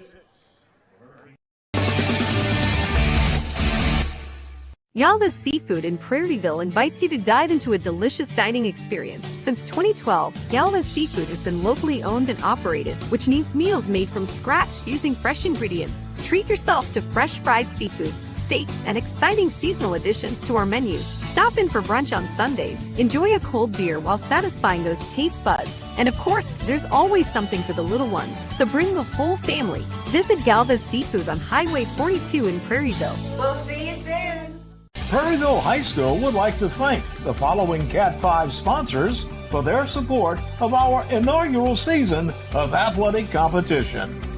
Relief Windows, Galvez Seafood, Superior Office Supplies, Mike Anderson's, Miller Safety Consulting, Hollis Orthodontics.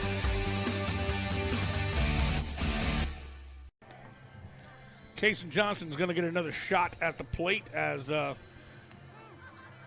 Dawson LeBlanc was caught stealing to end the top of the fifth. So it'll be Johnson followed by DeLon and Caleb Wall.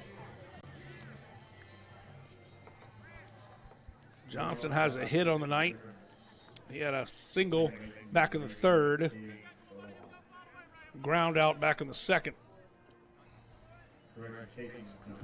Moore's coming out for his sixth inning. Other than that one inning where he had a lot of traffic, walk the bases loaded. Been pretty efficient since then.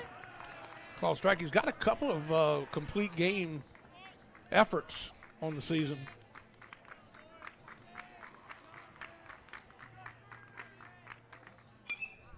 Fouled off down the right field line. 0-2. Good start for Morris here in the top of the sixth.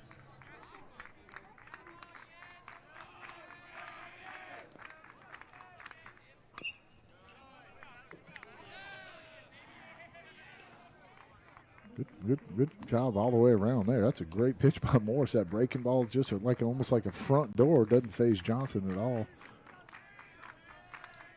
Pulls it foul. Throws this one a little low. 1 ball, 2 strikes. Pretty good crowd on hand for the first district game here at Prairieville ever. Swing and a miss. Throw down to first, and he got him. You got to figure the schools are only 3, 4, 5 miles apart or whatever. I know when you get into these inter-parish games, yep, the furthest road trip is probably going to be maybe Dutchtown to Santa Ma right, between the 4 schools.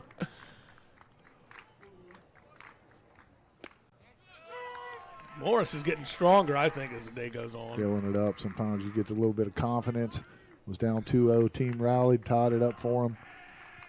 That was the one thing Coach Shake talked about, too, when we talked to him earlier. This is a sneaky team, this Prairieville team. They've got some confidence. They won 11 in a row. So, just a few that streak ended last week, but on Monday. This one's back deep, and it will be caught at the – if there was a warning track, that would be caught at the track by Ethan Pugh.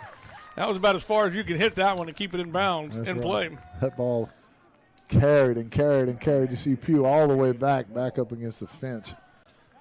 We've got a light breeze blowing straight out, but it's not as stiff as it was early when we started the game. Brings up Caleb Wall. See third base coach Ricka, talking to Wall there. Coach Ricka and Prairieville coach Cowan coached together last year right, on the same team at East Ascension. That one's hit foul, but it was hit. Didn't get on the barrel as much as I thought it did. I kind of caught on the hands there. It was loud. But foul down the left field line. All of a sudden, the bats might be starting to come alive a little bit, but they're hitting right to people. That just goes to show you as a pitcher that gives you so much more confidence now, and hey, I can let them hit the ball. Not let them hit the ball, but make them hit the ball. My defense is out there for a reason. They're going to make some plays for me. This one's hit. It will be in left field, left center, and that will do it. A 1-2-3 inning. Nice job that time for left fielder Ethan Pugh, and we will head to the middle of the sixth. Here we'll take a look at the REV game of the weeks. Just the baseball games coming up on the 18th, Tuesday next week. We'll have Santa Ma at Dutchtown. The following Tuesday, East Ascension will travel right here to Prairieville High School. And then that Saturday at 11 a.m., Dutchtown will be at East Ascension. And then the following Tuesday, April 8th, Prairieville will travel to Santa Ma. It really is so special that the school board allows REV to do this. us to do this. And it's so special that REV is such a part of the community that they want to do this, because this is not an inexpensive proposition with the amount of cameras and the great crew that we have. But the fact that we're able to bring softball, baseball, girls and boys basketball, football, soccer, boys and girls soccer, it really says it's a true testament to not just the REV and they're part of their community, but also the school board and the schools that understand the importance of showcasing the talent on all facets. Yeah, and you don't see that everywhere. No, right? you do not. You don't see that everywhere. So no. Kudos to the school board and REV for putting all this together, to where, if you're not able to make it out to the game, at least you can enjoy it in the confines of your home. And you can watch it anytime, day or night. Strike. This is Cade Schramm. He'll be followed by Dylan McClure and Maxwell Sanchez. Bottom of the sixth, we're still knotted at 2, and boy, wrapped him up, screwed him into the ground. He's going for the downs there. Took a big, healthy hack. 1 ball, 2 strikes. And this one will be a grounder to first base. Scoops it and throws it over. It was Johnson to Swear, who covered the bag very smartly. It was a good hit, but right to the first baseman. A little PFP right there. Pitcher field in practice. Wow. That ball's hit. If that ball's hit to the right side, that pitcher's instinct, he'll do it in his sleep for the rest of his life, is to break towards first base. Well, Swear has come in relief and has done a good job. Been very effective. Very effective. Come in throwing strikes, working ahead of the hitters. This is going to be a grounder, scooped up by DeLon. DeLon to first base, easily done. And we have 2 away. The other thing about Swear is he didn't allow that walk run. The first batter he faced, he was in the middle of the count, walked in that run. He didn't let that affect him the rest of his trip. Exactly. Hence the reason it's still 2-2, right? I mean, if you let that affect you and then it snowballs and then you try to do too much, I need to strike everybody out, then all of a sudden it's 6-2 and you're like, whoa, what just happened? Right. Popped up. Swear looking for it. And it will be actually Johnson making the grab in foul territory in a 1-2-3 inning. Very efficient as we head to the bottom of the 6th inning.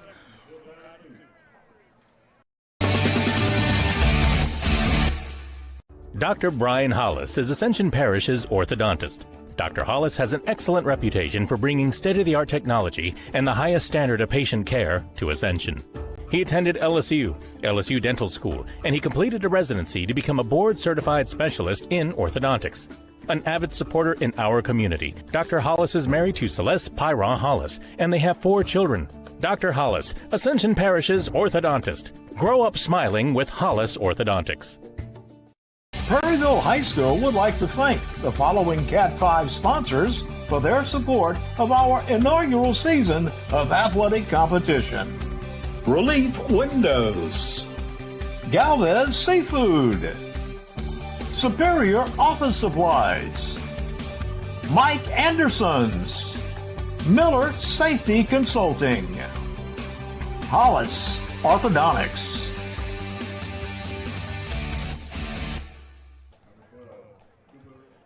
Don't worry, I've got my mind back in the ball game. It's the top of the 7th inning, and we are still tied at 2 apiece. And we'll start things off with Cooper Pickett, followed by the 9-hole hitter Kobe Mitchell, and back to the top of the order with Eli Freeman. And Morris still on the mound, working into his 7th inning. And again, very efficient the last time up. It was a KO and then 2 flyouts to left field.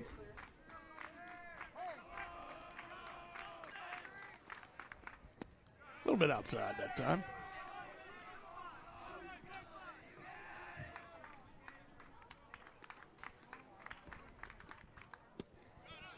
Wanted to swing at it, but took it wisely. It was called ball 2. Tough pitch right there. Gotro liked it too. Kind of held it there to make sure the umpire saw it. That was a strike on the outside corner.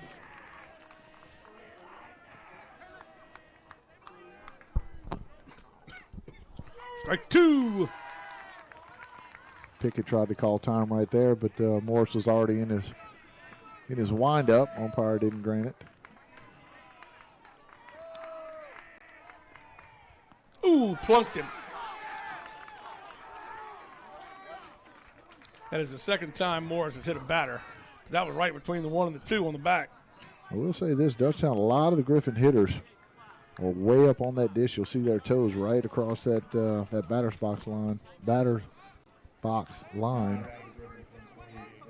Trying to crowd that plate. Worked out for him there. Got a hit by pitch. Runner on base, trying to get runners on. I mean, you're in the 7th inning. This is it, right? That's it. Any way you can. See if Mitchell's going to be.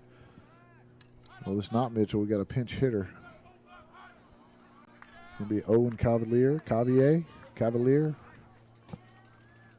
Owen Cavalier, yep. Junior. See if he's coming in here to maybe lay down a little sack bunt, which is what you're supposed to do here if you're Dutchtown.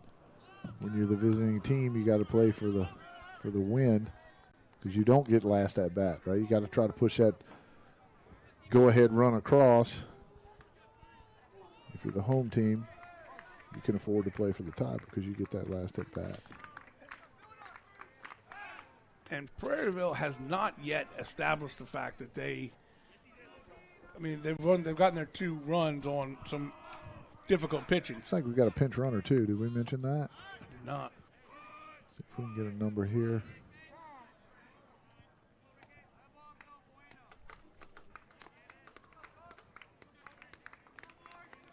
Ryan Riley, is it number 8? No, it's number.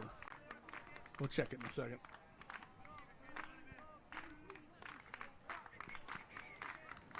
One the count to the batter. This is Owen Cavalier, Jr.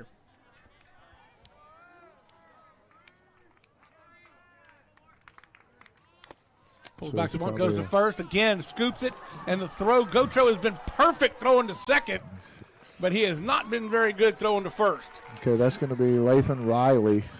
He's actually the courtesy runner. I just checked. He's running for Pickett here. So that's what we talked about earlier, the risk reward. You know, that to me right there, that pickoff isn't really we're not really trying to pick him off. I mean, obviously, you know, if you do, it's lanyard, but we're just trying to make sure that hitter's still squaring around to bunt so we can put on a little bunt defense. Count even at 2-2, no outs here for Dutchtown in the top of the 7th. Runner in scoring position. Strike, got him swinging. And Owen Cavalier will go down with a KO. First out of the inning, we're back to the top of the order with Eli Freeman.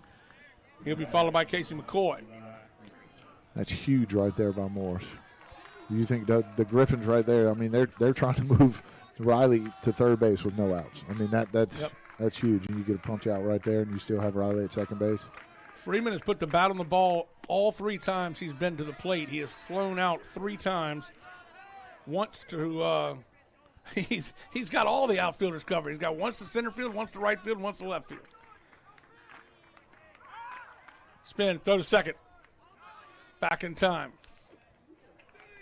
Lathan Riley, a speed demon, on the base path.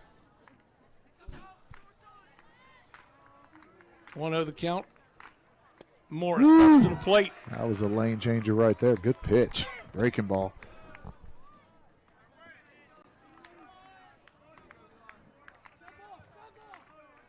He'll step off the rubber.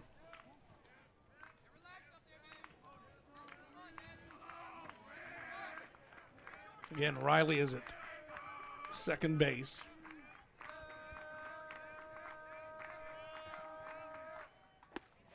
Strike Another 2 right down Broadway. Another good one. 1 ball, 2 strikes to the batter. Morris has got Freeman kind of maybe hunting a fastball right here. Flip 2 breaking balls in for strikes. Easy ones. Ooh, got him. Nope. Oh, that one I thought did get him. You're right. One earlier I didn't think got him. You're right. We didn't think McCoy got hit. I did not see daylight between that ball and the batter's left arm, and I did with McCoy, but he'll step back into the batter's box. The umpire will say, no, sir. We need to go to the replay. Good try. That's right. Go. Throw a challenge flag. There you go. 2 balls, 2 strikes, 1 out, and a runner in scoring position for Dutchtown. A little high. Runs the count to full. Let's see what kind of pitch Morris pulls here.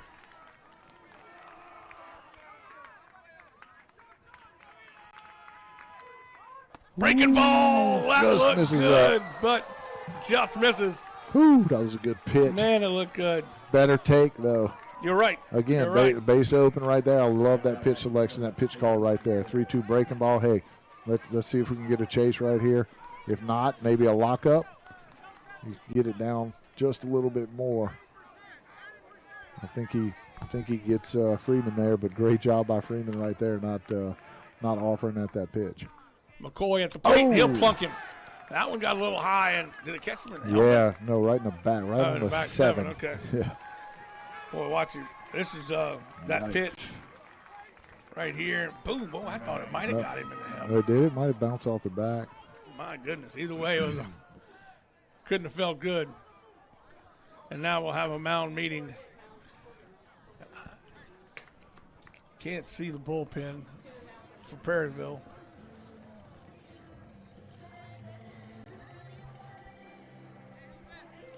So that's the second hit batter, and we'll have a new pitcher. Let's see if we can get a number here. That's not a small young man, I can tell you that. Oh, there's some athletes here at Prairieville. It'll be a force to be reckoned with. I mean, we mentioned how young they are. Just think in a couple of years, these guys, some of them will be seniors that are sophomores now with a lot of experience under their belt.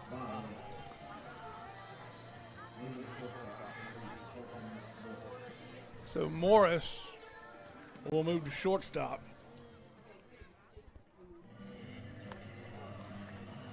Let's easily go to second.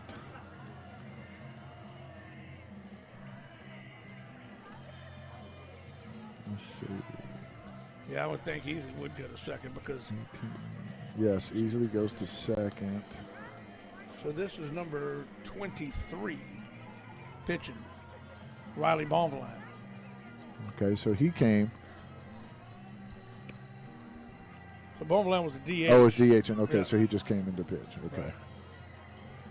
But Easy will go to second. And this is what their real natural defensive lineup looks like. Okay.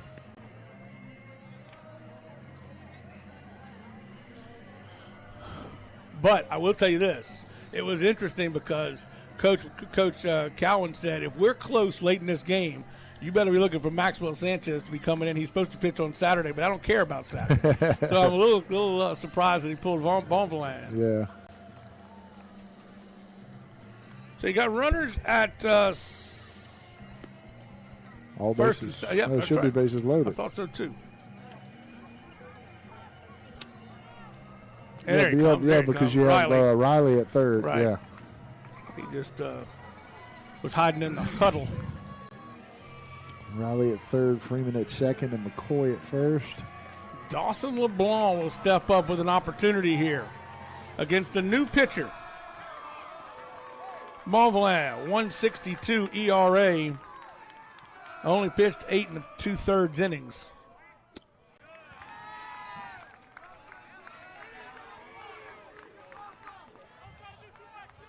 And he's definitely not at your ratio, the golden ratio of 2-to-1. He's 8 walks.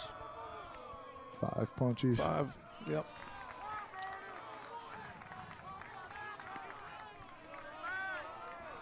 And he's 0-2 here to the batter. Excuse me, 2-0 to the batter. Yeah, if you're LeBlanc here, you look in one pitch, one spot. If you don't see it, take it. A little bit tight. Right-handed pitcher working against the left-handed batter. And Dawson LeBlanc. Bases loaded, nowhere to go with him. Yeah, Bonvillain coming in a pretty tough situation right here. That one will find the mark. Good job. But these are like, I mean, these are the games. I mean, bases loaded, tie games, 1 out, last inning. I mean, this is what baseball's about, right? This is the situation that you kind of think about when you're playing in the backyard. Well, he gets by the first baseman, Scram. 1 run will score. 2 runs will score. Gets all the way to the corner in the right field, and they'll hold him up. 3 runs will score on the throwing error. I don't know if it was an error, but nobody was there to catch it. And a big 3 RBI double. 2 RBI double? I'd give it 2 RBIs. I don't think he should have advanced, on that throw into the infield there. And that breaks this one open at 5-2. Huge hit for LeBlanc, and it brings up the DH, Cutson. And just like that, 2-2 turns into 5-2. My word.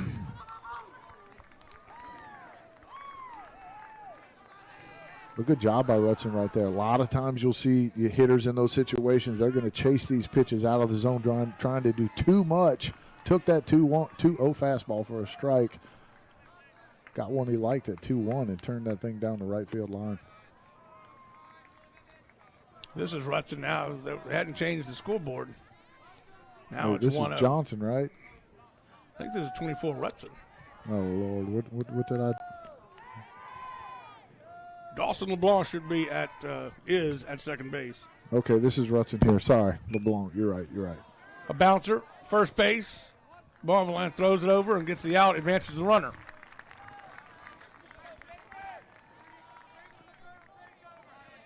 I had it right in my book. I just said it wrong. It happens. Yeah. I mean, not to me so much, but I have it wrong in my book and I say it wrong.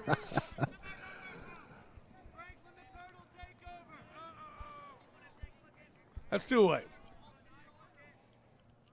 Ooh, good pitch. I'm a huge fan of that first pitch breaking ball for a strike. That just gives you so many more options. Because, I mean, 99% of the time, all pitchers can throw fastballs for strikes, right? So the hitter's got to protect against a fastball. But when you establish that you can throw that breaking ball for a strike as well, then they really can't sit anything, And then if you have like a changeup or a third pitch, maybe a slider or something like that, it's added options to where you can get those hitters kind of in between, right where you want them. And the arm slot for Bonvillain is so different than Morris. It is. It's such a longer motion. You see it almost come around. It looks like it wraps around his head almost before he delivers the pitch.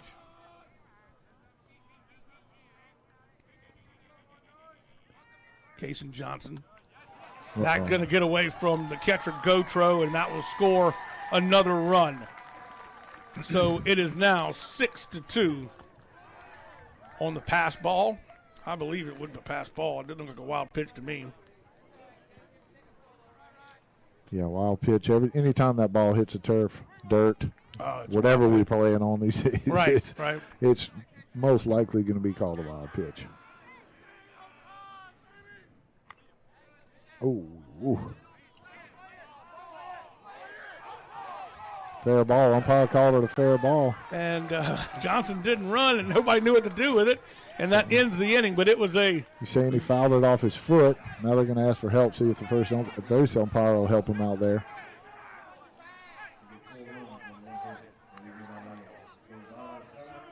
Four runs on 1 hit, nobody left on. And they're still talking about it, but I don't think anybody's coming back on the field. No. So that was a tough inning for the Hurricanes. And what I was going to say, and I didn't say, and I'm still very thankful that I didn't say it. Your jinx? Is that Prairieville has yet to beat Dutchtown in any sport yet. Oh, okay. So this is the bottom of it. This is the bottom of the 7th. This is the ball game.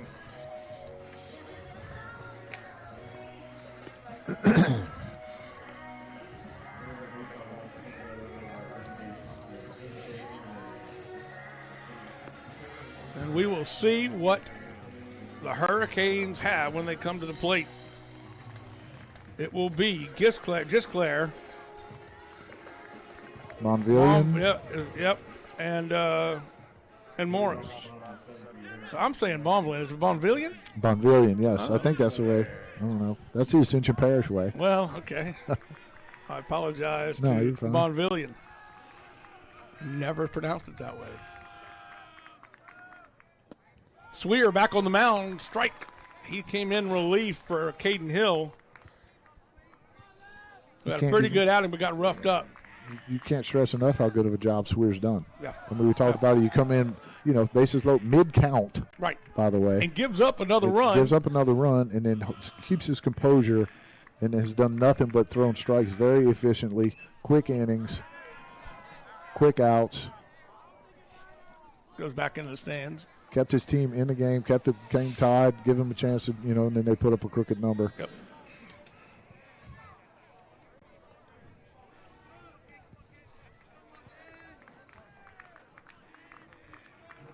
One, two, the count to Gisclair.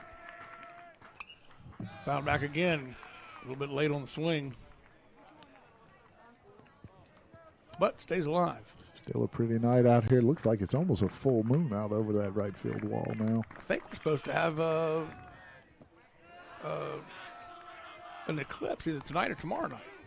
Okay. See, not just baseball knowledge here. We got all kinds of scientific information. May not get the inning right, but. Good battle right here. Good job by Gisclair. Fouling that pitch off. Like Swear tried to go up out of the zone, get him to chase. Gisclair gets his piece of it. 2 balls, 2 strikes.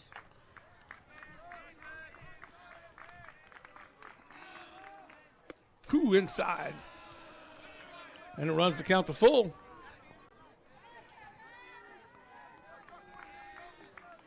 Big pitch for both teams here. Walked him. So, life back in the offense now for Prairieville. That's exactly what you're supposed to do if you just go. You can't hit a 4-run home run when you're leading off the inning, right? Right. Your job is to get on the base, try to get yourself in scoring position where the Hurricanes can try to manufacture some runs. Riley Bonvillian will come in. Did a decent job on the mound, but he is now at the plate. With a runner on and 1 strike, no outs. Down by 4.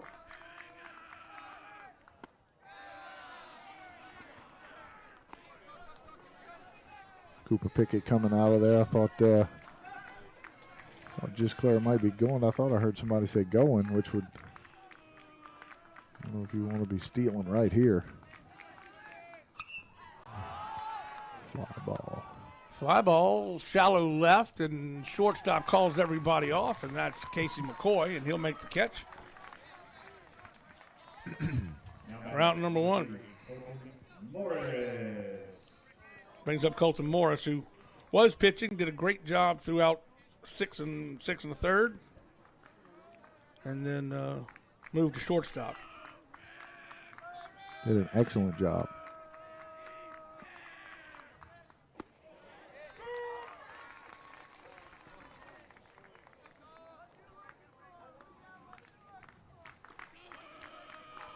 So as you've already mentioned, both these teams will see each other again on Saturday if the rain holds.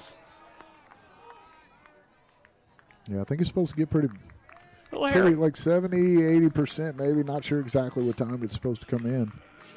Could get a little hairy, they say. Whoa, 1 ball, 2 strikes. Thought that was a little outside from this angle, but that's just the angle we have.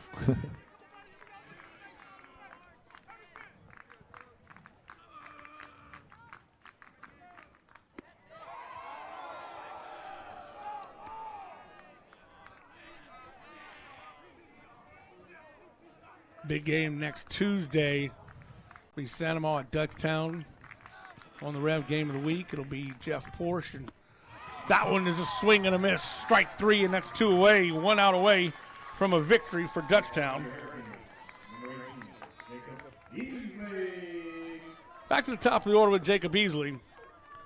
Easley grounded out in the first, popped out in the third, and grounded out again in the 5th.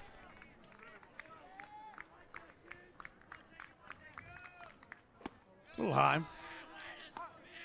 Yeah, the Santa Ma Dutchtown game should be a good one. You and Jeff on the call. Boy, I can't wait to listen. Always is.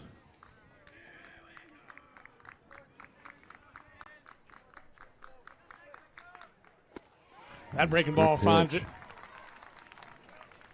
1 ball, 1 strike. 2 outs. We've got a runner at first.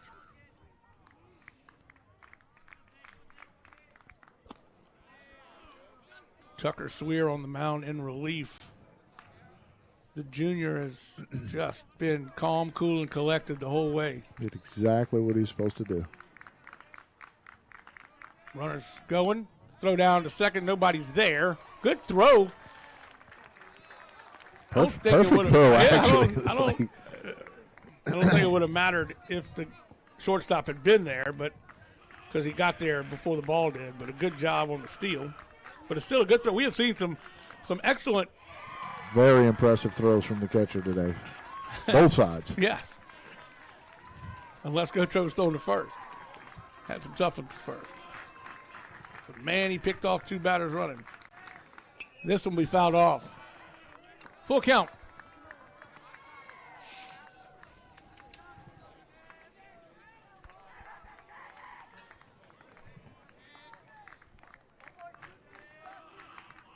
Easley's at the plate trying to keep his team alive. This pitch, a little low and outside, ball 4.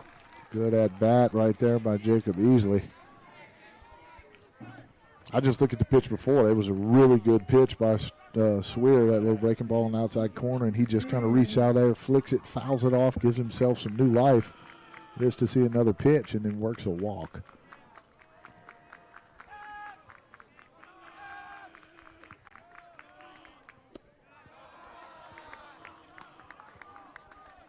Swear misses outside. It's going to be Tucker Swear's game. Yep. Nobody warming up in the bullpen. I know they're up 4, but you get 2 base runners. And 1 more base runner, a bloop and a blast, and that's a different story, right? You got it. Evens it at 1-1.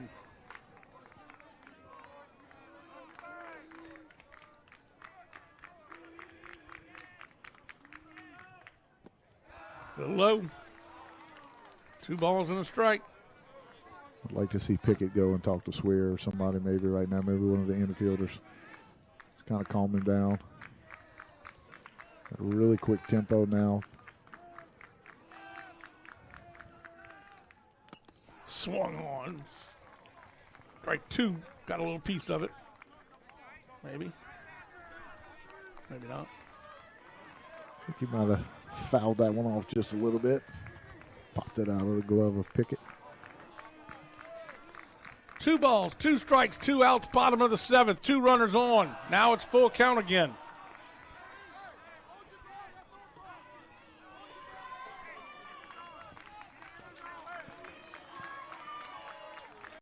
Crowd into it from both sides. This is a little pop bloop. Will it get down? Calling for it as a second baseman, and that will do it as Cade DeLon makes the one-handed grab. The final score, Dutchtown 6 and Prairieville 2. We'll be back right after this to wrap it up. Don't go anywhere, folks. The Dutchtown Griffins beat the Prairieville Hurricanes 6-2. Back right after this. On the BT Chapman and AJ Pickett with Advantage Therapy are honored and excited to team up with Prairieville High School Athletics. At Advantage Therapy, we are dedicated to helping our patients regain the highest possible functional status through one-on-one patient care. Advantage Therapy has spent nearly 2 decades providing both outpatient orthopedic physical therapy and occupational therapy to the people of Ascension and surrounding parishes. From all of us at Advantage Therapy, go Canes! Getting a quality haircut shouldn't break the bank. That's why at Finish Line Haircuts, we believe everyone deserves top-notch grooming without the hefty price tag. From expert beard trims, shampoo sessions, to relaxing scalp massages, our wide range of services will get you firing on all cylinders. Our pit crew is ready to greet you and your family with warm smiles and great service to ensure your experience is the absolute best. Schedule your appointment today and get $5 off your first haircut. We'll see you at the finish line.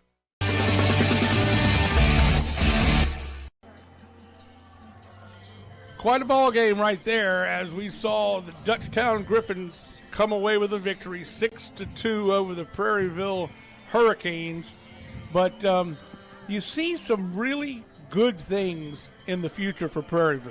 Absolutely. I mean, we talked about it in between innings off air. I mean, that is a super young baseball team, and to hang with a team the caliber of Dutchtown 2-2 going into the 7th inning. We did talk about keys for Prairieville in this game was maybe stay away from the big inning. Right. Stay away from the crooked number, and that's kind of what, came back to haunt them there at the end. But, I mean, for 7 innings, we saw them battle out of a bases-loaded situation. They only give up 2 runs and keep themselves in the game, up until that 7th inning. That shows a lot to me, and then Dutchtown, no panic on their end. They're some veterans over there. They know, they've been around. They know how to win the games, and they're not going to panic. They're going to do base to base. They're going to fundamentally beat you to death and do what they're supposed to do, and then they're going to get that big hit like they did in the 7th inning that cleared the bases, and that eventually put it away for the Griffins. Still impressed with both of our pitchers, both of our starting pitchers, Morris and Hill. And then the guys coming off in relief. You got to hand it to Swear, who, again, we've talked about it a lot throughout the game, especially the latter part of the game. But he came in a tough spot, gave up the walk for the run, and then just came back and shut down the Prairieville Hurricanes. Exactly. Maybe a little hiccup towards the end, had a couple, walks or whatever. Not sure how long he's been extended, as far as pitch count-wise. Right. Maybe we were reaching the ceiling for him. But, again, Coach Shake's got to be, elated with the job that Tucker Swear did. Came in, limited the damage, when he came in, and then just did exactly what he was supposed to do, was efficient throughout the rest of the game to finish it up. Morris, again, we talked about him. We saw him get into that jam early in the game. Yeah. A lot of times you'll see a pitcher crumble, let it snowball, and give up that crooked number there, and then you're out of the game. However, he did not do that. Battled, worked his way all the way, ended up pitching 6 in the 3rd innings, and giving Prairieville a very strong outing. Well, if the weather holds, these two teams will meet again on Saturday. Don't know if that's going to happen, but nonetheless, they will meet again at some point during the season. And, of course, we've got another big Rev game of the week coming up for you on Tuesday night, as Jeff Porsche and our resident major leaguer, Mike Mohler, will be calling that one at Santa Ma at Dutchtown. So that's going to be a good one, and that's always a good time right there. Well, that is going to do it for us. The final score, Dutchtown 6, Prairieville 2. I want to thank our wonderful crew, Nolan Wagasback, Chase Henderson, and Priya Singleton on the camera, our director, Courtney Lawrence, and, of course, our executive producer, Lyle. Don't mess that one up. Boudreaux, I'll help you out there. Oh, my heavens, I got to get out of here. And we also want to thank both schools. They really are always so accommodating. Prairieville, with all the help to allow us to be in the press box, a beautiful place to be, and we appreciate their help and hospitality. And same thing with Dutchtown. They've always been so kind to us, and we appreciate that. That is going to call it. We're calling it a night. It was a great baseball game. Again, Dutchtown over Prairieville, 6-2. For Mike Mohler and myself, Jimmy Frederick, have a good night, everybody.